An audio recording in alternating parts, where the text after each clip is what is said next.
स्वागत है PTC news विस्तार दर्शकों का। मैं हरप्रीत सिंह, तुम देख रहे हो गिलको प्रेजेंट्स विचार तकरार। एक अहम मुद्दे ते विचार चर्चा लैके तुहाडे सामने एक बार फिर तो हाजिर हाँ। शराब नीति, नवी शराब नीति सुर्खियां दे विच है।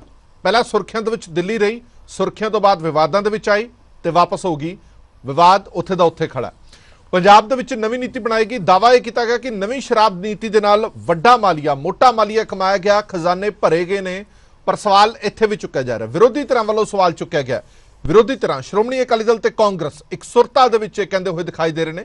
गवर्नर हाउस नूं एक दिन दोवें ही ये जाके मंग पत्र दे के आए ने कि इस पूरे मामले की सीबीआई जांच होनी चाहिए जिवें दिल्ली दे विच हो रही है, क्योंकि जो नक्शा, जो सिस्टम दिल्ली दे विच उस नवी नीति का बनाया गया सीगा, उही सब कुछ पंजाब दे विच लागू किया गया।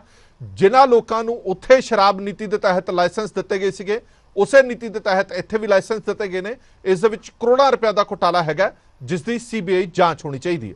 हुण सवाल यह खड़ा होंदा है कि पंजाब सरकार ये दावा करती है कि नवी जिहड़ी नीति हैगी है इहदे नाल मोटा मालिया इकट्ठा हो रहा। पहला ये हुंदा सीगा कि मालिया प्राइवेट जेबां च जांदा सीगा, हुण मालिया सरकारी खजाने दे विच आंदा है। इसे करके ये चीज़ां ने जिहड़ियां विरोधी तरह तो बर्दाश्त नहीं हो रही, वो इसनूं घोटाला दस रही ने, कदे कपला दस रही ने, पर इहदे विचों निकलना कुछ नहीं। मनीष सिसोदिया या अरविंद केजरीवाल तो इत्थों तक दावा करते हैं कि सीबीआई ने अकाउंट तक छाण मारे, अलमारियां तक छंड लियां, लॉकर तक छंड ले, पर मिलिया कख नहीं, क्योंकि कुछ भी गलत नहीं होया। इस करके इन्होंने मिलिया कख नहीं। पर हाँ, गिरफ्तार जरूर कर लेंगे 8-10 दिन ये उन्होंने खदशा जरूर हैगा। मनीष सिसोदिया को गिरफ्तार किया जा सकता है। हुण सवाल यह खड़ा होंदा है कि जिवें दी नीति दिल्ली दे विच लागू की गई, जिन्हां लोकां दे नाल मिल के नीति बनाई गई, उवें दा ही पूरा स्वरूप चक के पंजाब दे विच लागू किया गया। जे दिल्ली दे विच नीति तुहाडी ठीक सी, तुसीं वापस क्यों लई, ते जे नहीं ठीक सी तां पंजाब दे विच लागू क्यों की गई? सवाल बहुत वड्डे ने, जवाब तलाशण की कोशिश करांगे। साडे नाल खास मेहमान जुड़े हुए हैं। सब तो पहले जाण पछाण करा देने, फिर ग्राफिक के जरिए तुहानूं पूरा मुद्दा भी समझा देंगे। साडे नाल अर्शप्रीत खड़ियाल साहब जुड़े हुए हैं, बुला रहे पंजाब कांग्रेस से। एडवोकेट अमरदीप सिंह धारनी साहब बुला रहे श्रोमणी अकाली दल के। अनिल सरीन साहब सीनियर ऑर्गेनाइजर पंजाब बीजेपी के। और अरमानजोत बराड़ साहब, क्योंकि ये पहला शराब के कारोबारी रहे ने, इन्होंने कोल ठेके रहे ने, इन्हों तो भी समझण की कोशिश करांगे कि पूरा मुद्दा की है। हुण गल आ गई आम आदमी पार्टी की। आम आदमी पार्टी लगातार इस मंच से बैठ के ये दावे करती रही, जो कांग्रेस की सरकार सी, उस तो पहला अकाली दल की सरकार सी, कि ये दोषी ने ये जवाब देण। बड़ी बारी ये हुंदा सीगा कि कांग्रेस का कोई गेस्ट नहीं आंदा सी तां ये कहा जांदा सी कि देखो जी ये भज गए, ये जवाब देण तो भज गए। अज आम आदमी पार्टी लगातार असी फोन किए, लगातार उन्होंने कहा कि तुसी कोई नुमाइंदा भेजो, अपनी इस नवी आबकारी नीति बारे जानना पावे, लोगों को दसे, पर उन्होंने कोई भी बुलारा अपना नहीं भेजा। मजबूरी दे विच सानू आम आदमी पार्टी की कुर्सी खाली रखनी पै रही है, खाली छड्डनी पै रही है। बड़ा सौखा हुंदा जदों तुसी विरोधी धिरां दे विच बैठ के सत्ताधारी धिरां नूं सवाल चुकदे हो कि इन्हां दे कोल कोई जवाब नहीं है, भज गए, इन्हां दे कोल कोई सटीक आंसर नहीं है जी, इस करके इत्थे नहीं आए। हुण यही गल विरोधी धिरां तुहाडे तो पुछदे ने, हुण तुहाडे जवाब कित्थे ने, हुण तुसीं क्यों भज रहे हो, तुसीं जवाब क्यों नहीं दिंदे? एक वड्डा सवाल जरूर आम आदमी पार्टी के सामने खड़ा है। इस करके कुर्सी आम आदमी पार्टी की खाली है। ग्राफिक के जरिए समझाने हैं कि ये निशाने ते क्यों है। विरोधी धिरां दे निशाने ते आम आदमी पार्टी आई है। नवी शराब पॉलिसी की सीबीआई जांच की मांग की गई है। श्रोमणी अकाली दल ते कांग्रेस ने राजपाल नूं सौंपिया मंग पत्र। पंजाब दे विच भी कथित शराब घोटाले की सीबीआई जांच होवे, ये मांग की गई है। दावा यह किया जा रहा है कि पंजाब दे विच 500 करोड़ रुपए का शराब घपला होया। दिल्ली वांग पंजाब दे विच भी इक्को बंदे नूं ठेके दिते गए। दिल्ली दे विच इसे बंदे ते सीबीआई ने केस दर्ज किया जिस बंदे दे कोल इत्थे ठेके ने। पंजाब के अफसरां ने सिसोदिया नाल मीटिंग क्यों की, यह भी दावा किया जा रहा है। L1 दे नां ते पंजाब दे विच सब तो वड्डा शराब घोटाला होया। पहली बार होया कि L1 का मार्जिन वधा के 5 तो 10% कर दिता गया होवे। भगवंत मान और पंजाब के अफसर इस कपड़े तो बच नहीं सकते, ये विरोधी तरह स्टेटमेंट दे रही ने।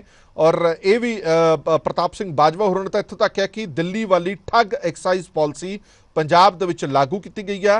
हरपाल चीमा ते अफसरां तो सीबीआई पुछगिछ करे। ये मुद्दा हुण बहुत ज़्यादा हाईलाइट हो रहा है। हालांकि आम आदमी पार्टी लगातार ये कह रही है कि दिल्ली दे विच जिहड़ी शराब नीति असीं बनाई सी वो बहुत वधिया शराब नीति सी, पर LG वालों उस शराब नीति ते किंतु परंतु किए गए, इस करके असीं वापस ले ली। और वो शराब पॉलिसी है जिहड़ी वो सीबीआई के घेरे दे विच आ गई, सीबीआई जांच कर रही है। लगातार आम आदमी पार्टी यह दावा करती है कि ईमानदारी बर्दाश्त नहीं हुंदी। ईमानदार सरकार ने ईमानदारी दे नाल कोई पॉलिसी बनाई सी जिसनूं समय समय दी सरकारां, भावें वह केंद्र की सरकार होवे या स्टेट दे विच विरोधी तरह होण, उन्हां तो ये चीज़ां बर्दाश्त नहीं हो रही। शुरुआत सरीन साहब तो करते हैं। सरीन साहब, लगातार आम आदमी पार्टी ये दावा करती आ रही है ਕਿ ਉਹ ਇੱਕ ਨਾਮ ਵੀ ਦਿੰਦੇ ਨੇ, ਲੋਟਸ ਆਪਰੇਸ਼ਨ ਦਾ ਨਾਮ ਦਿੰਦੇ ਨੇ, ਕਿ ਉਸ ਆਪਰੇਸ਼ਨ ਦੇ ਤਹਿਤ ਇਹ ਸਾਰੀਆਂ ਕੜੀਆਂ ਜੋੜੀਆਂ ਜਾ ਰਹੀਆਂ ਨੇ। ਕਦੇ ਸੀਬੀਆਈ ਦਾ ਡਰ, ਕਦੇ ਈਡੀ ਦਾ ਡਰ, ਇਹਨਾਂ ਡਰਾਂ ਦਾ ਕਰਕੇ ਹੀ ਤੁਸੀਂ ਇਹ ਸਾਰਾ ਕੁਝ ਕਰ ਰਹੇ ਹੋ। ਔਰ ਇਹ ਪਾਲਿਸੀ ਬਹੁਤ ਵਧੀਆ ਸੀ, ਪਾਲਿਸੀ ਸੂਬੇ ਦੇ ਹਿੱਤ ਦੇ ਵਿੱਚ ਬਣਾਈ ਗਈ ਸੀ, ਭਾਵੇਂ ਉਹ ਪੰਜਾਬ ਦੇ ਵਿੱਚ ਹੋਵੇ, ਭਾਵੇਂ ਦਿੱਲੀ ਦੇ ਵਿੱਚ ਹੋਵੇ, ਤੁਹਾਡੇ ਤੋਂ ਬਰਦਾਸ਼ਤ ਨਹੀਂ ਹੋਈ। ਹੁਣ ਸਵਾਲ ਬੜਾ ਵੱਡਾ ਇਹ ਹੈਗਾ ਸਰੀਨ ਸਾਹਿਬ, ਕਿ ਜਦੋਂ ਇੱਕ ਮਿਨਿਸਟਰ ਇਹ ਕਹਿ ਰਿਹਾ ਕਿ ਇਸ ਪਾਲਿਸੀ ਦੇ ਤਹਿਤ ਵੱਡਾ ਮਾਲੀਆ ਇਕੱਠਾ ਹੋਏਗਾ, ਉਹ ਮਾਲੀਆ ਸਰਕਾਰੀ ਖਜ਼ਾਨੇ 'ਚ ਜਾਏਗਾ, ਖਪਤਕਾਰ ਨੂੰ ਸਸਤੀ ਸ਼ਰਾਬ ਮਿਲੇਗੀ, ਇਹਦੇ ਵਿੱਚ ਗਲਤ ਕੀ ਹੈ? ਮੈਨੂੰ ਉਹ ਮੋਟਾ ਸਮਝਾ ਦਿਓ। ਹਰਪ੍ਰੀਤ ਜੀ, ਮੇਰਾ ਸਭ ਤੋਂ ਪਹਿਲਾ ਪ੍ਰਸ਼ਨ ਆਮ ਆਦਮੀ ਪਾਰਟੀ ਨੂੰ ਇਹ ਹੈ ਕਿ ਇਹ ਕਹਿੰਦੇ ਨੇ ਕਿ ਜੀ ਸਾਡੀ ਸ਼ਰਾਬ ਦੀ ਨੀਤੀ ਬੜੀ ਅੱਛੀ ਸੀਗੀ, ਤੇ ਜੇ ਅੱਛੀ ਸੀਗੀ ਤੇ ਫਿਰ ਵਾਪਸ ਕਿਉਂ ਲਿੱਤੀ? ਜੇ ਸੀਬੀਆਈ ਨੂੰ ਇਨਕੁਆਇਰੀ ਮਾਰਕ ਲੈਫਟੀਨੈਂਟ ਗਵਰਨਰ ਨੇ ਕਰ ਦਿੱਤੀ ਸੀਗੀ ਸ਼ਿਕਾਇਤਾਂ ਮਿਲਣ ਦੇ ਬਾਅਦ ਜੀ, ਤੇ ਫਿਰ ਉਹ ਵਾਪਸ ਕਿਉਂ ਲਿੱਤੀ? ਜੇ ਅੱਛੀ ਸੀ ਤੇ ਸਟੈਂਡ ਬਾਈ ਕਰਦੇ ਨਾ ਉਹਦੇ ਨਾਲ, ਵਾਪਸ ਕਿਉਂ ਲਿੱਤੀ? ਦੂਸਰੇ ਦਿਨ ਵਾਪਸ ਲੈ ਲਈ ਇਹਨਾਂ ਨੇ। ਤੇ ਇਹਦਾ ਮਤਲਬ ਦਾਲ ਚ ਕਾਲਾ ਨਹੀਂ ਸੀਗਾ, ਦਾਲ ਹੀ ਪੂਰੀ ਦੀ ਪੂਰੀ ਕਾਲੀ ਸੀਗੀ। ਮੈਂ ਉਹਦੇ ਐਗਜ਼ਾਮਪਲਸ ਦੇਣਾ ਤੁਹਾਨੂੰ ਜੀ, ਕਿਉਂ ਇਹ ਸਾਰੀ ਸਮੱਸਿਆਵਾਂ ਖੜੀਆਂ ਹੋਈਆਂ। ਜਿਹੜੀ ਇਹ ਸ਼ਰਾਬ ਨੀਤੀ ਜਿਹੜੀ ਇਹਨਾਂ ਨੇ ਬਣਾਈ ਸੀਗੀ ਜੀ, ਇਹਦੇ ਚ ਤੁਸੀਂ ਦੇਖਿਆ ਹੋਣਾ ਕਿ ਇਹਨਾਂ ਨੇ ਜਿਹੜੇ ਉੱਥੇ ਦੇ ਰੂਲਸ ਐਂਡ ਰੈਗੂਲੇਸ਼ਨਸ ਜਿਹੜੇ ਸ਼ਰਾਬ ਨੀਤੀ ਦੇ ਸੀਗੇ ਟੋਟਲੀ ਜਿਹੜੇ ਆਪ ਬਣਾਏ ਸੀ ਉਹਨਾਂ ਨੂੰ ਵਾਇਓਲੇਟ ਕੀਤਾ।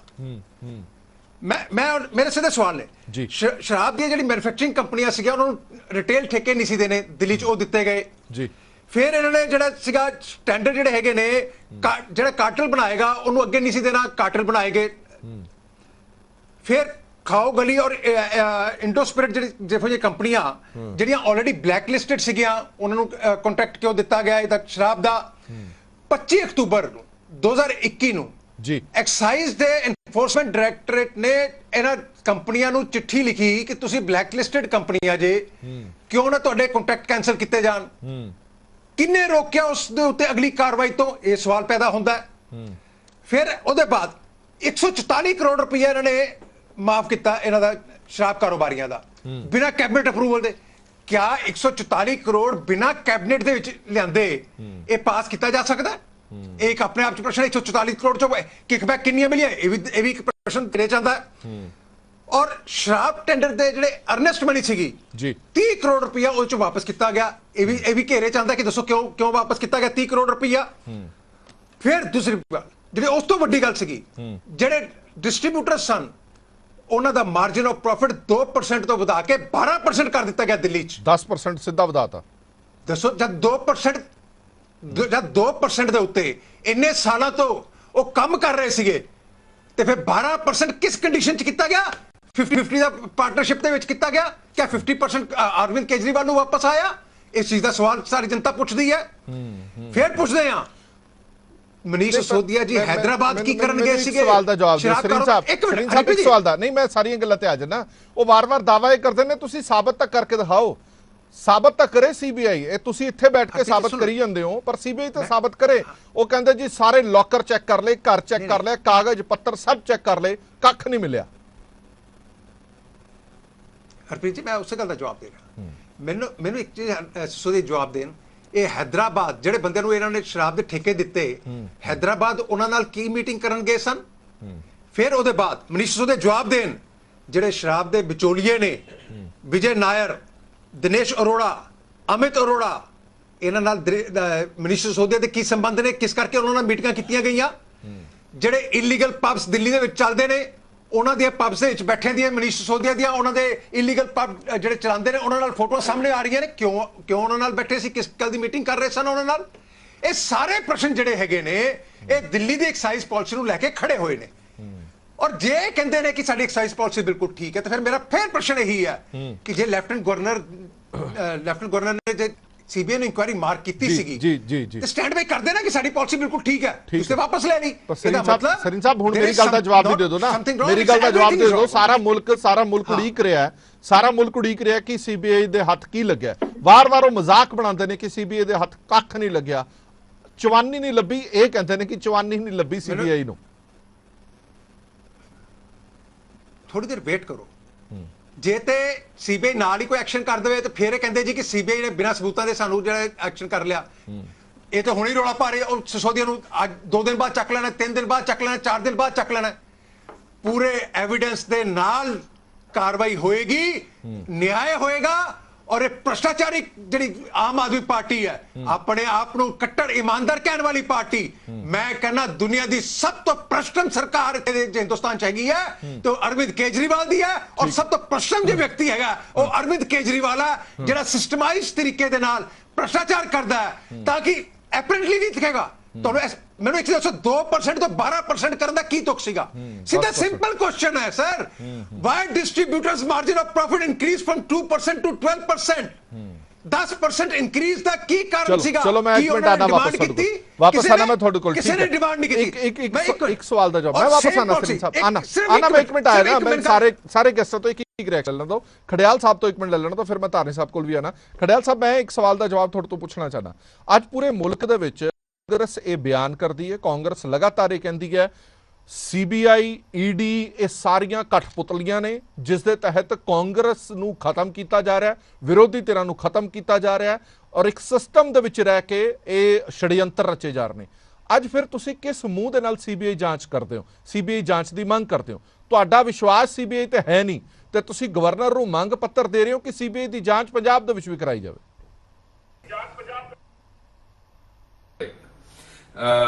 ਇੱਕ ਚਾਕੂ ਹੈ, ਡਾਕਟਰ ਉਸ ਚਾਕੂ ਦਾ ਇਸਤੇਮਾਲ ਕਰਦਾ ਹੈ ਪੇਸ਼ੈਂਟ ਨੂੰ ਟ੍ਰੀਟ ਕਰਨ ਲਈ।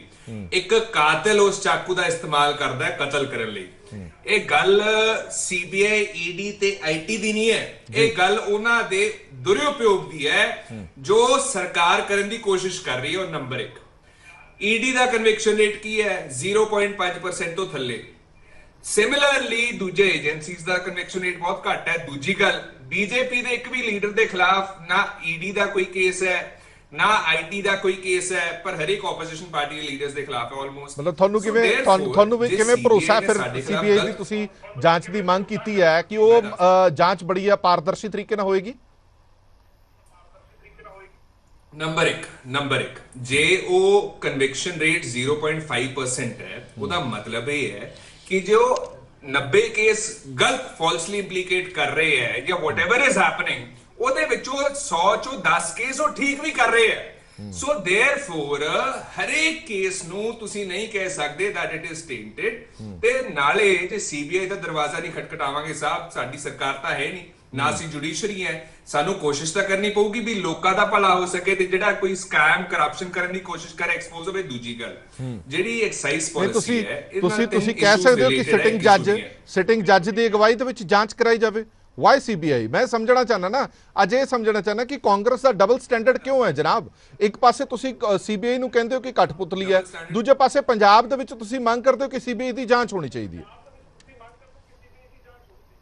ਜੀ ਮੈਂ ਤੁਹਾਨੂੰ ਇਸ ਗੱਲ ਦਾ ਆਲਰੇਡੀ ਜਵਾਬ ਦਿੱਤਾ ਹੈ। ਪਹਿਲੀ ਗੱਲ ਤਾਂ ਇੱਕ ਸੀਬੀਆਈ ਜਿਹੜੀ ਏਜੰਸੀ ਹੈ, ਮੈਂ ਤੁਹਾਨੂੰ ਦੱਸਿਆ ਏਜੰਸੀ ਦਾ ਇਸ਼ੂ ਨਹੀਂ ਹੈ। ਏਜੰਸੀ ਨੂੰ ਅਸੀਂ ਨਹੀਂ ਟੈਂਟਡ ਕਹਿੰਦੇ, ਅਸੀਂ ਕਹਿੰਦੇ ਉਹਨਾਂ ਦਾ ਜੋ ਉਪਯੋਗ ਕਰ ਰਹੇ ਹੈ, ਜੋ ਉਹਨਾਂ ਨੂੰ ਡਾਇਰੈਕਸ਼ਨਸ ਦੇ ਰਹੇ ਹੈ, they are ਟੈਂਟਡ।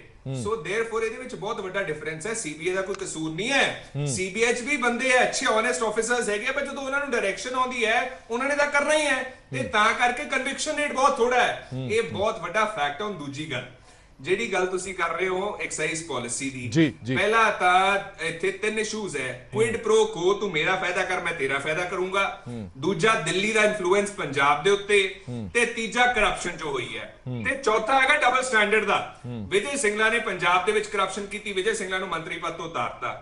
Deputy CM Manish Sisodia ਜੀ ਤੇ ਐਫਆਈਆਰ ਹੋ ਗਈ, ਵਿਜੇ ਸਿੰਗਲਾ ਤੇ ਤਾਂ ਇਲਜ਼ਾਮ ਲੱਗਿਆ ਸੀਗਾ, ਮਨੀਸ਼ ਸਿਸੋਦੀਆ ਤੇ ਐਫਆਈਆਰ ਹੋ ਗਈ, ਈਡੀ ਸੀਬੀਆਈ ਦੇ ਰਡਾਰ ਤੇ ਆ ਗਏ, ਰੇਡਸ ਹੋ ਗਈਆਂ, ਉਹਦੇ ਬਾਵਜੂਦ ਉਹਨਾਂ ਨੂੰ ਡਿਪਟੀ ਸੀਐਮ ਦੇ ਪਦ ਤੋਂ ਕਿਉਂ ਨਹੀਂ ਉਤਾਰਦੇ?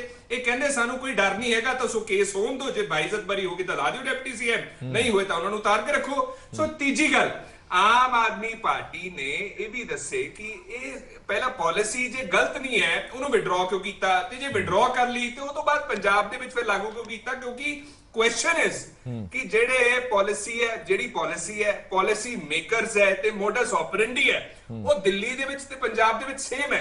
ਤੇ ਜੇ ਦਿੱਲੀ ਦੀ policy came into question then Punjab's policy also has to come into question. ਨਾਲੇ ਦੂਜਾ ਇਹ ਕਹਿ ਰਹੇ ਹੈ ਵੀ ਗਵਰਨਰ ਸਾਹਿਬ ਨੇ ਕਿੰਤੂ ਪਰੰਤੂ ਕੀਤਾ ਤਾਂ ਕਰਕੇ ਸਾਨੂੰ ਰਿਵੋਕ ਕਰਨੀ ਪਈ ਪਾਲਿਸੀ। ਮੈਂ ਦੱਸਦਾ ਕਿੰਤੂ ਪਰੰਤੂ ਨਹੀਂ ਕੀਤਾ ਸੀਗਾ, ਉਹਨਾਂ ਨੇ ਇਨਕੁਆਇਰੀ ਦੀ ਗੱਲ ਕੀਤੀ ਸੀ ਗਵਰਨਰ ਸਾਹਿਬ ਨੇ, ਜੀ ਤੋਂ ਡਰ ਕੇ ਆਮ ਆਦਮੀ ਪਾਰਟੀ ਨੇ ਇਹ ਚੀਜ਼ ਕੀਤੀ। ਤੇ ਚੌਥੀ ਗੱਲ, ਆਮ ਆਦਮੀ ਪਾਰਟੀ ਇਹ ਦੱਸਦੇ ਜਿਹੜੇ ਸੁਣਦੇ ਹੋਣਗੇ ਇਹਨਾਂ ਦੇ ਸਪੋਕਸਪਰਸਨ ਜਾਂ ਲੀਡਰਸ ਕਿ ਤੁਸੀਂ ਇਹ ਜਿਹੜਾ ਇਹ ਵੱਡਾ ਅਮਾਉਂਟ ਹੈ ਟਰਨਓਵਰ ਦਾ ਜੋ ਲਾਇਸੈਂਸ ਲੈ ਸਕਦਾ ਹੈ ਕਿਹੜੇ ਹਿਸਾਬ ਨਾਲ ਪਹੁੰਚੇ, ਕਿਉਂਕਿ ਉਹਦੇ ਕਰਕੇ ਦੋ ਕੰਪਨੀਆਂ ਨੂੰ ਅਲੈਜਡਲੀ ਫਾਇਦਾ ਹੋਇਆ ਤੇ ਸਮਾਲ ਪਲੇਅਰਸ ਜਿਹੜੇ ਹੈਗੇ ਉਹ ਸਾਰੇ ਐਲੀਮਿਨੇਟ ਹੋ ਗਏ ਚੋਂ, ਦਿੱਲੀ ਦੇ ਵਿੱਚ ਵੀ ਤੇ ਪੰਜਾਬ ਦੇ ਵਿੱਚ ਹੀ। ਤੇ ਸੇਮ ਸਰਟਨ ਕੰਪਨੀਆਂ are involved in Punjab as well. ਤੇ ਇਹ ਗੱਲ ਅਸਰ ਮਨੀਸ਼ ਸਿਸੋਦੀਆ ਕੋਲੇ ਲਿਕਰ ਆਪਣਾ ਐਕਸਾਈਜ਼ ਦਾ ਲਿਕਰ ਦਾ ਪੋਰਟਫੋਲੀਓ ਹੈ ਨਹੀਂ, ਉਹਨਾਂ ਕੋਲੇ ਜੁਰਿਸਡਿਕਸ਼ਨ ਹੀ ਨਹੀਂ ਹੈ, so how was he involved in it. ਚੌਥਾ, ਰਾਘਵ ਚੱਡਾ ਸਾਹਿਬ ਐਮਪੀ ਨੇ। ਤੇ ਹਾਇਰ ਦੇ ਵਿੱਚ ਮੇਰਾ ਸਵਾਲ ਆਮ ਆਦਮੀ ਪਾਰਟੀ ਨੂੰ ਜੋ ਸੁਣਦੇ ਹੋਣਗੇ ਬਾਹਰ ਜਵਾਬ ਦੇਣ, ਕੋਈ ਪੀਸੀ ਕਰਕੇ ਕੋਈ ਬਾਈਟ ਦੇ ਕੇ ਵੀ ਰਾਘਵ ਚੱਡਾ ਜੀ ਨਾਲ ਉਹਨਾਂ ਦੀ ਜਿਹੜੇ ਲਿਕਰ ਵਾਲੇ ਹੈਗੇ ਆ ਲਾਇਸੈਂਸ ਆਪਰੇਟਰਸ ਹੈ ਉਹਨਾਂ ਨਾਲ ਮੁਲਾਕਾਤ ਹਯਾਤ ਦੇ 5ਵੇਂ ਫਲੋਰ ਤੇ ਹੋਈ ਕਿ ਨਹੀਂ ਹੋਈ। ਤੇ ਦੂਜਾ, ਮਨੀਸ਼ ਸਿਸੋਦੀਆ ਜਦੋਂ ਦਿੱਲੀ ਦੇ ਵਿੱਚ ਮਿਨਿਸਟਰ ਨੇ, ਡਿਪਟੀ ਸੀਐਮ ਨੇ, ਪੰਜਾਬ ਦੀ ਪਾਲਿਸੀ ਪੰਜਾਬ ਦਾ ਮਿਨਿਸਟਰ ਨਾ ਹੋਊਗਾ ਕਿ ਦਿੱਲੀ ਦਾ ਹੋਊਗਾ। ਹੁਣ ਚੌਥਾ ਆਪਰੇਸ਼ਨ ਲੋਟਸ ਜਿਹੜਾ ਹੈਗਾ, ਆਪਰੇਸ਼ਨ ਲੋਟਸ ਲਾਸਟ ਪੁਆਇੰਟ ਹੈ ਮੇਰਾ ਜੀ। ਦੇਖੋ ਮੇਘਾਲਿਆ ਦੇ ਵਿੱਚ, ਗੋਆ ਦੇ ਵਿੱਚ, ਕਰਨਾਟਕਾ ਦੇ ਵਿੱਚ, ਮਹਾਰਾਸ਼ਟਰ ਦੇ ਵਿੱਚ, ਅਸਾਮ ਦੇ ਵਿੱਚ, ਮੱਧ ਪ੍ਰਦੇਸ਼ ਦੇ ਵਿੱਚ, ਬਿਹਾਰ ਦੇ ਵਿੱਚ, ਅਰੁਣਾਚਲ, ਮਨੀਪੁਰ ਐਂਡ ਮੈਨੀ ਮੋਰ ਸਟੇਟਸ ਇਹਨਾਂ ਨੇ ਸਰਕਾਰਾਂ ਟੌਪਲ ਕਰਤੀਆਂ। ਹੁਣ ਹਰਪ੍ਰੀਤ ਜੀ ਤੁਹਾਨੂੰ ਤਾਂ ਪਤਾ ਹੈ ਵੀ ਸਰਕਾਰ ਆਏ ਤਾਂ ਡਿੱਗਦੀ ਨਹੀਂ, ਐਮਐਲਏ ਜਦੋਂ ਛੱਡ ਕੇ ਦੂਜੀ ਪਾਰਟੀ ਚ ਆਉਂਦੇ ਤਾਂ ਡਿੱਗਦੀ ਹੈ। ਤੇ ਐਮਐਲਏਸ ਨੂੰ ਸੁਪਨਾ ਤਾਂ ਆਉਂਦਾ ਨਹੀਂ ਹੈ ਵੀ ਅਸੀਂ ਅੱਜ ਪਾਰਟੀ ਬਦਲਣੀ ਹੈ, ਜਿਨ੍ਹਾਂ ਪਾਰਟੀਆਂ ਨਾਲ ਇੰਨੇ ਟਾਈਮ ਤੋਂ ਜੁੜੇ ਹੋਏ ਆ ਕੁਛ ਨਾ ਕੁਛ ਤਾਂ ਹੁੰਦਾ, ਤਾਂ ਕਰਕੇ ਆਪਣਾ ਜਾਂਦੇ ਆ ਪਾਰਟੀ ਛੱਡ ਕੇ। ਸੋ ਕੀ ਹੁੰਦਾ ਸਭ ਨੂੰ ਪਤਾ ਹੈ। ਤੇ ਦੂਜੀ ਗੱਲ, ਲੋਕਾਂ ਦਾ ਮੈਂਡੇਟ ਜਿਹੜਾ ਹੈ, ਲੋਕਾਂ ਦਾ ਫਤਵਾ ਉਹ ਬਦਲ ਦਿੱਤਾ ਜਾਂਦਾ ਪੈਸਿਆਂ ਦੀ ਤਾਕਤ ਨਾਲ, ਪੈਸਿਆਂ ਦੀ ਤਾਕਤ ਨਾਲ ਲੋਕਾਂ ਦਾ ਮੈਂਡੇਟ ਬਦਲਣ ਦੀ ਕੋਸ਼ਿਸ਼ ਕੀਤੀ ਜਾਂਦੀ ਹੈ। ਚਲੋ ਮੈਂ 1 ਮਿੰਟ ਆ ਗਿਆ ਵਾਪਸ, ਖੜਿਆਲ ਸਾਹਿਬ ਬਾਕੀ ਮਹਿਮਾਨਾਂ ਨੂੰ ਟਾਈਮ ਦਿੱਤਾ, ਮੈਂ ਵਾਪਸ ਆਣਾ ਤੁਹਾਡੇ ਕੋਲ। ਧਾਰੀ ਸਾਹਿਬ ਤੋਂ ਇੱਕ ਰਿਐਕਸ਼ਨ ਲੈਣਾ, ਫਿਰ ਬਰਾੜ ਸਾਹਿਬ ਕੋਲ ਵੀ ਚਲਾਂਗੇ ਕਿਉਂਕਿ ਬਰਾੜ ਸਾਹਿਬ ਦੇ ਕੋਲ ਵੀ ਬੜਾ ਕੁਝ ਕਹਿਣ ਵਾਲਾ ਹੈਗਾ, ਕਿਉਂਕਿ ਉਹ ਤਾਂ ਭੁਗਤ ਭੋਗੀ ਨੇ, ਪੀੜਤ ਨੇ ਐਕਚੁਅਲੀ ਦੇ ਵਿੱਚ। ਧਾਰੀ ਸਾਹਿਬ ਸਵਾਲ ਇਹੀ ਖੜਾ ਹੁੰਦਾ, ਵੈਸੇ ਤਾਂ ਟੈਕਨੀਕਲੀ ਵੀ ਜੇ ਦੇਖਿਆ ਜਾਵੇ, ਬਤੌਰ ਵਕੀਲ ਵੀ ਮੈਂ ਤੁਹਾਡੇ ਤੋਂ ਇਹ ਸਮਝਣਾ ਚਾਹਨਾ, ਟੈਕਨੀਕਲੀ ਇੱਕ ਏਜੰਸੀ ਕਿਸੇ ਸਟੇਟ ਦੇ ਵਿੱਚ ਬਲੈਕ ਲਿਸਟ ਹੋ ਜਾਂਦੀ ਹੈ ਜਾਂ ਉਹਦੇ ਉੱਤੇ ਕੋਈ FIR ਹੋ ਜਾਂਦੀ ਹੈ, ਕੀ ਉਹ ਦੂਜੀ ਸਟੇਟ ਦੇ ਵਿੱਚ ਉਦਾਂ ਦਾ ਹੀ ਕੰਮ ਕਰ ਸਕਦੀ ਹੈ ਜਿਸ ਕਰਕੇ ਉਹ ਬਲੈਕ ਲਿਸਟ ਹੋਈ ਹੋਵੇ ਕਿਸੇ ਹੋਰ ਸੂਬੇ ਦੇ ਵਿੱਚ? ਦੇਖੋ ਬਿਲਕੁਲ ਇਹ ਪਹਿਲਾ ਸਪਸ਼ਟ ਕੁਐਸਚਨ ਦਾ ਤੁਹਾਡੇ ਦਾ ਆਨਸਰ ਨੋ ਦੇ ਵਿੱਚ ਹੈਗਾ। ਜੇ ਕੋਈ ਬਲੈਕ ਲਿਸਟ ਠੇਕੇਦਾਰ ਹੋ ਜਾਂਦਾ ਹੈਗਾ, ਕੋਈ ਵੀ ਹੈ, ਚਾਹੇ ਉਹ PWD ਦਾ ਹੈਗਾ ਚਾਹੇ ਕਿਸੇ ਉਹਦਾ ਹੈਗਾ, ਤਾਂ ਉਹ ਕੰਮ ਨਹੀਂ ਕਰ ਸਕਦਾ ਜਦੋਂ ਤੱਕ ਉਹਦੀ ਜਿਹੜੀ ਹੈਗੀ ਉਹ ਕਲੀਅਰ ਨਹੀਂ ਹੁੰਦੀ। ਹੁਣ ਦੂਜੀ ਗੱਲ ਜਿਹੜੀ ਹੈਗੀ ਹੈ ਐਕਸਾਈਜ਼ ਪਾਲਿਸੀ ਦੀ ਗੱਲ ਆਪਾਂ ਜੇ ਕਰੀਏ ਨਵੀਂ ਦੀ, ਤਾਂ ਇਹਦੇ ਵਿੱਚ ਇੱਕੋ ਬੜੀ ਸਿੰਪਲ ਗੱਲ ਇਹ ਹੈਗੀ ਹੈ ਕਿ ਕੋਈ ਵੀ ਜਿਹੜੀ ਪਾਲਿਸੀ ਬਣਦੀ ਹੈਗੀ ਆ ਉਹ ਐਕਸਾਈਜ਼ ਐਕਟ ਐਂਡ ਰੂਲਸ ਦੇ ਨਾਲ ਚੱਲਦੀ ਹੈਗੀ ਹੈ। ਜਦੋਂ ਤੁਸੀਂ ਉਹਨਾਂ ਨੂੰ ਵਾਇਓਲੇਟ ਕਰਕੇ ਜਿਹੜਾ ਹੈਗਾ ਅੱਗੇ ਚੱਲਣਾ ਸ਼ੁਰੂ ਕਰ ਦੋਗੇ ਕਿਸੇ ਨੂੰ ਫਾਇਦਾ ਦੇਣ ਲਈ, ਕਿਸੇ ਨੂੰ ਜਿਹੜਾ ਹੈਗਾ ਔਰ ਜਦੋਂ ਕਿਸੇ ਦੂਜੇ ਨੂੰ ਤੁਸੀਂ ਫਾਇਦਾ ਦਿੰਦੇ ਹੈਗੇ ਆ ਤਾਂ ਤੁਹਾਡਾ ਉਹਦੇ ਵਿੱਚ ਆਪਣਾ ਪਰਸਨਲ ਇੰਟਰਸਟ ਜ਼ਰੂਰ ਹੁੰਦਾ ਹੈਗਾ। ਦੇਖੋ ਸ਼੍ਰੋਮਣੀ ਅਕਾਲੀ ਦਲ ਨੇ ਇਹ ਜਿਹੜੀ ਐਕਸਾਈਜ਼ ਪਾਲਿਸੀ ਇਹਨਾਂ ਨੇ ਲਿਆਂਦੀ ਸੀ, ਉਸ ਦੇ ਉੱਤੇ ਅਸੀਂ ਬਕਾਇਦਾ ਪੂਰਾ ਜਿਹੜਾ ਹੈਗਾ ਰਿਟਨ ਪੇਪਰ ਜਾਰੀ ਕੀਤਾ ਸੀ ਔਰ ਸਾਰੀ ਪ੍ਰੈਸ ਨੂੰ ਜਾਰੀ ਕੀਤਾ ਸੀ, ਔਰ ਇਹਦੇ ਵਿੱਚ ਜੋ ਅਸੀਂ ਲਿਖਿਆ ਵਾ ਹੈਗਾ ਇਹਦੇ ਵਿੱਚੋਂ ਕੋਈ ਚੀਜ਼ ਜਿਹੜੀ ਹੈਗੀ ਆ ਕੋਈ ਲੁਕਾਉਣ ਵਾਲੀ ਜਾਂ ਛੁਪਾਉਣ ਵਾਲੀ ਹੈ ਨਹੀਂ। ਹੁਣ ਮੈਂ ਦੇਖੋ ਸਿੰਪਲ ਗੱਲ ਇਹ ਹੈਗੀ ਆ ਜੀ ਕਿ ਪਹਿਲੀ ਗੱਲ ਤਾਂ ਮੈਂ ਇੱਕ ਦੱਸ ਦਵਾਂ ਕਿ ਇਹ ਉਹ ਪਾਲਿਸੀ ਹੈ ਪੰਜਾਬ ਦੇ ਵਿੱਚ ਲਿਆਂਦੀ ਗਈ ਜਿਹੜੀ ਪਹਿਲਾਂ ਦਿੱਲੀ ਦੇ ਵਿੱਚ ਸੀ, ਔਰ ਇੱਕ ਮੱਦ ਜਿਹੜੀ ਹੈਗੀ ਆ ਇਹਨਾਂ ਦੀ ਸੇਮ ਹੈਗੀ ਆ, ਬਣਾਉਣ ਵਾਲੇ ਵੀ ਸੇਮ ਹੈਗੇ ਆ। ਜਿਹੜੇ ਪਹਿਲਾਂ ਦਿੱਲੀ ਦੇ ਵਿੱਚ ਬੈਠ ਕੇ ਸਿਸੋਦੀਆ ਸਾਹਿਬ ਦੇ ਥੱਲੇ ਬਣਾਈ ਗਈ, ਬਾਅਦ ਦੇ ਵਿੱਚ ਪੰਜਾਬ ਦੇ ਵਿੱਚ ਰਾਘਵ ਚੱਡਾ ਨੇ 2 ਮੀਟਿੰਗਾਂ ਹਯਾਤ ਦੇ ਵਿੱਚ ਕਰਕੇ 5ਵੀਂ ਮੰਜ਼ਲ ਤੇ ਅਸੀਂ ਬਕਾਇਦਾ ਉਹਦੀ ਟਾਈਮਿੰਗ ਐਂਡ ਜਿਹੜੀ ਹੈਗੀ ਆ CCTV ਕੈਮਰਿਆਂ ਦੀ ਉਹ ਮੰਗੀ ਹੈਗੀ ਆ ਫੁਟੇਜ, ਤੇ ਉਹਦੇ ਨਾਲ ਮੈਂ ਹੁਣ ਦੇਖੋ ਤੁਹਾਨੂੰ ਇਹ ਦੱਸਦਾ ਹੈਗਾ ਕਿ ਇੱਕੋ ਪਾਲਿਸੀ ਇੱਕ ਸਟੇਟ ਦੇ ਵਿੱਚ ਜਿਹੜੀ ਹੈਗੀ ਆ ਵਾਪਸ ਲੈ ਲਿੱਤੀ ਜਾਂਦੀ ਹੈਗੀ ਆ, ਉਹਦੇ ਉੱਤੇ CBI ਦੀਆਂ ਰੇਡਸ ਹੋ ਜਾਂਦੀਆਂ, ਪਰਚੇ ਦਰਜ ਹੋ ਜਾਂਦੇ ਆ, ਔਰ ਦੂਜੇ ਸਟੇਟ ਦੇ ਵਿੱਚ ਉਸੇ ਨੂੰ ਕਾਰਾਗਰ ਕਹਿ ਕੇ ਲਾਗੂ ਕੀਤਾ ਜਾਂਦਾ ਹੈਗਾ। ਦੇਖੋ ਇਹ ਜਿਹੜੀ ਪਾਲਿਸੀ ਹੈਗੀ ਆ ਜਦੋਂ ਇਹ ਦਿੱਲੀ ਦੇ ਵਿੱਚ ਲਾਗੂ ਹੋਈ ਹੈ ਨਾ, ਬੜਾ ਸਿੰਪਲ ਸੀ ਕਿ 8/7/22 ਹੁਣ ਟਾਈਮਿੰਗ ਦੇਖਿਓ ਤੁਸੀਂ, 8/7/22 ਨੂੰ ਸਿਰਫ ਚੀਫ ਸੈਕਟਰੀ ਤੋਂ ਰਿਪੋਰਟ ਮੰਗੀ ਸੀ LG ਸਾਹਿਬ ਨੇ, ਇਹਨਾਂ ਦੇ ਜਦੇ ਕੰਨ ਖੜੇ ਹੋ ਗਏ, ਔਰ ਨਾਲ ਦੀ ਨਾਲ 21/7 ਨੂੰ ਜਿਹੜਾ ਹੈਗਾ ਉਹਨਾਂ ਦੀ ਰਿਪੋਰਟ ਆਉਣ ਤੋਂ ਬਾਅਦ LG ਨੇ ਇੱਕ ਇਨਕੁਆਇਰੀ ਮਾਰਕ ਕਰਤੀ CBI ਨੂੰ, ਔਰ ਜਿਸ ਦਿਨ 21/7 ਨੂੰ ਇਨਕੁਆਇਰੀ ਮਾਰਕ ਹੁੰਦੀ ਹੈਗੀ ਆ ਤਾਂ 29/7 ਨੂੰ ਜਿਹੜੀ ਹੈਗੀ ਆ ਇਹਨਾਂ ਨੇ CBI ਤੋਂ ਦੀ ਇਨਕੁਆਇਰੀ ਮਾਰਕ ਹੋਣ ਤੋਂ ਬਾਅਦ 29 ਤਰੀਕ ਨੂੰ ਜਿਹੜੀ ਹੈ ਇਹਨਾਂ ਨੇ ਵਾਪਸ ਲੈ ਲਈ। ਇੱਕਦਮ ਮਤਲਬ ਯੂ ਟਰਨ ਮਾਰ ਕੇ, ਔਰ 17/8 ਨੂੰ ਇਹਨਾਂ ਦੇ ਉੱਤੇ ਜਿਹੜਾ ਹੈਗਾ ਇੱਕ FIR ਦਰਜ ਹੁੰਦੀ ਹੈ ਸ਼ਿਸ਼ੋੜੀਆ ਸਾਹਿਬ ਤੇ, ਔਰ 15 ਹੋਰ ਬੰਦੇ। ਤੁਸੀਂ ਇਹ ਕਹਿਣਾ ਚਾਹੁੰਦੇ ਹੋ ਵੀ ਜੇ ਪਾਲਿਸੀ ਸਹੀ ਸੀ ਤਾਂ ਸਟੈਂਡ ਲੈਂਦੇ? ਬਿਲਕੁਲ ਬਿਲਕੁਲ ਨਹੀਂ, ਦੇਖੋ ਨਾ, ਇੱਕ ਚੀਜ਼ ਜਿਹੜੀ ਐਬ ਇਨੀਸ਼ੋ ਜਿਹੜੀ ਹੈਗੀ ਆ ਉਹ ਇੱਕ ਥਾਂ ਦੇ ਉੱਤੇ ਗਲਤ ਹੈਗੀ ਆ, ਦੂਜੀ ਥਾਂ ਤੇ ਠੀਕ ਕਿਵੇਂ ਹੋ ਸਕਦੀ? ਦੂਜੀ ਗੱਲ ਦੇਖੋ, ਮੇਰਾ ਇੱਕ ਹੋਰ ਸਵਾਲ ਤੁਹਾਨੂੰ ਵੀ ਹੋਈ ਹੈ ਜੋ ਮੈਂ ਸਰੀਨ ਸਾਹਿਬ ਨੂੰ ਪੁੱਛਿਆ, ਕੋਈ ਵੀ ਸਟੇਟ ਦੇ ਵਿੱਚ ਕਿਸੇ ਵੀ ਤਰ੍ਹਾਂ ਦੀ ਕੋਈ ਪਾਲਿਸੀ ਲਾਗੂ ਕੀਤੀ ਜਾਂਦੀ ਹੈ ਤਾਂ ਮੰਤਵ ਇਹ ਹੁੰਦਾ ਹੈ ਕਿ ਇਸ ਪਾਲਿਸੀ ਦਾ ਫਾਇਦਾ ਲੋਕਾਂ ਨੂੰ ਵੀ ਹੋਵੇ ਤੇ ਪਾਲਿਸੀ ਦੇ ਵਿੱਚੋਂ ਜਿਹੜਾ ਮਾਲੀਆ ਕਮਾਇਆ ਜਾਵੇ ਉਸ ਦੇ ਵਿੱਚ ਖਜ਼ਾਨੇ ਦਾ ਵੀ ਫਾਇਦਾ ਹੋਵੇ। ਇਸ ਪਾਲਿਸੀ ਦੇ ਵਿੱਚ ਦੋਵਾਂ ਦਾ ਤਾਂ ਫਾਇਦਾ ਹੋ ਰਿਹਾ। ਉਹ ਕਹਿ ਰਹੇ ਨੇ ਕਿ ਜਿਹੜੀ ਸਮਗਲਿੰਗ ਚੰਡੀਗੜ੍ਹ ਤੋਂ ਹੁੰਦੀ ਹੈ, ਬਾਕੀ ਸਟੇਟਾਂ ਤੋਂ ਹੁੰਦੀ ਹੈ, ਉਹ ਸਮਗਲਿੰਗ ਰੁਕੇਗੀ ਕਿਉਂਕਿ ਸ਼ਰਾਬ ਸਸਤੀ ਕਰ ਰਹੇ ਹਾਂ। ਦੂਜਾ, ਸ਼ਰਾਬ ਸਸਤੀ ਕਰਕੇ ਅਸੀਂ ਮਾਲੀਆ ਵੱਧ ਕਮਾ ਰਹੇ ਹਾਂ। ਦੋਵੇਂ ਚੀਜ਼ਾਂ ਤਾਂ ਹੋ ਰਹੀਆਂ, ਫਿਰ ਦਿੱਕਤ ਕਿੱਥੇ? ਹਰਪ੍ਰੀਤ ਜੀ, ਮੈਂ ਪੁੱਛਦਾ ਵੀ ਰੋਗੀ ਚੰਡੀਗੜ੍ਹ ਤੋਂ ਸ਼ਰਾਬ ਜਾਂ ਹੋਰ ਥਾਂ ਦੇ ਉੱਤੇ ਸ਼ਰਾਬ? ਮੈਂ ਇਹ ਕਹਿੰਦਾ ਹੈਗਾ, ਤੁਸੀਂ ਕਹਿੰਦੇ ਮਾਲੀਆ ਇਕੱਠਾ ਕਰਨ ਦੀ ਗੱਲ ਹੈਗੀ ਹੈ। ਨੰਬਰ 1 ਦੇਖੋ, ਸਿੰਪਲ ਇਹ ਜਿਹੜਾ ਹੈਗਾ ਨਾ ਤਜਾਰਤ ਦਾ ਸਵਾਲ ਹੈਗਾ, ਸਿੰਪਲ ਇਹ ਹੈਗਾ ਕਿ ਜਦੋਂ ਮੇਰਾ ਪ੍ਰੋਫਿਟ ਵਧੂਗਾ ਤਾਂ ਦੂਸਰੇ ਨੂੰ ਜਿਹੜਾ ਹੈਗਾ ਉਹਦਾ ਖਰਚਾ ਵੀ ਵਧੂਗਾ। ਜੇ ਮੈਂ 10 ਰੁਪਏ ਕਮਾਉਂਦਾ ਹੈਗਾ ਤਾਂ ਤੁਹਾਨੂੰ ਉਹਦੇ ਜਿਹੜਾ ਹੈਗਾ ਪੇ ਕਰਨ ਵਾਸਤੇ ਮੈਂ ਆਪਣੇ 10 ਪੂਰੇ ਕਰਨੇ ਹੈਗੇ।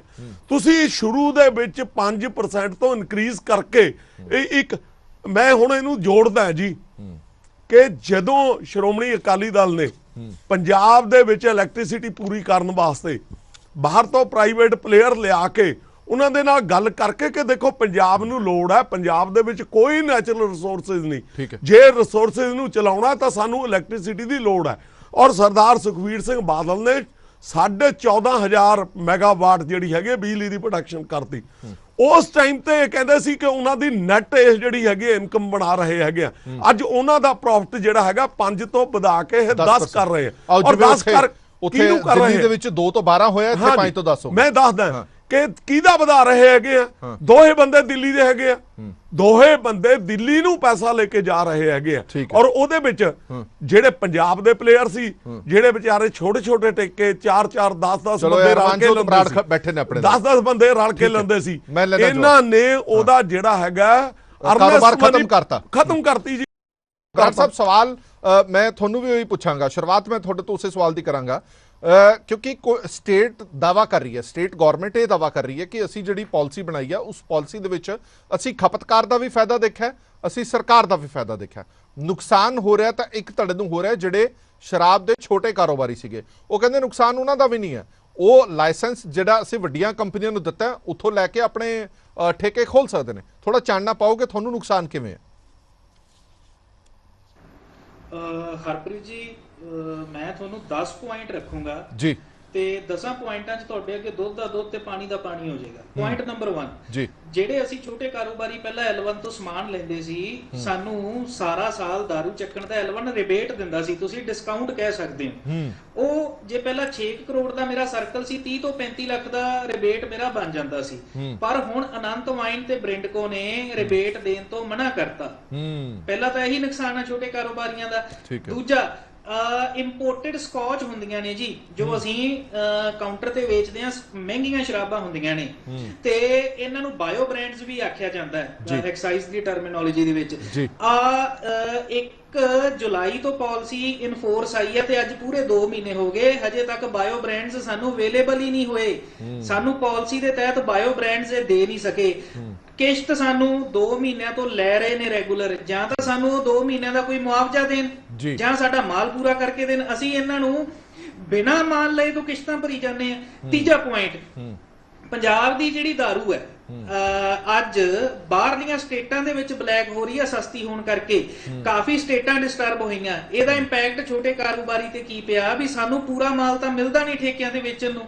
ਜੋ ਸਰਕਾਰ ਦੇ ਚਹੇਤੇ ਨੇ ਠੇਕੇਦਾਰ, ਉਹਨਾਂ ਨੇ ਬਾਰਡਰਸ ਦੇ ਉੱਤੇ ਠੇਕੇ ਲਏ ਹੋਏ ਨੇ ਔਰ ਉਹ ਬਾਹਰਲੀਆਂ ਸਟੇਟਾਂ ਦੇ ਵਿੱਚ ਇਹਨੂੰ ਬਲੈਕ ਦੇ ਥਰੂ ਵੇਚ ਰਹੇ ਨੇ। ਇਹ ਸਰਕਾਰ ਦੀ ਮਿਲੀ ਭੁਗਤ ਦੇ ਨਾਲ ਹੋ ਰਿਹਾ, ਇਹ ਬਿਲਕੁਲ ਐਕਸਾਈਜ਼ ਔਰ ਪੁਲਿਸ ਮਹਿਕਮੇ ਦੀ ਮਿਲੀ ਭੁਗਤ ਨਾਲ ਹੋ ਰਿਹਾ, ਔਰ ਸਾਨੂੰ ਸਾਡੀਆਂ ਦੁਕਾਨਾਂ ਤੇ ਵੇਚਣ ਲਈ ਸਮਾਨ ਨਹੀਂ ਮਿਲਦਾ।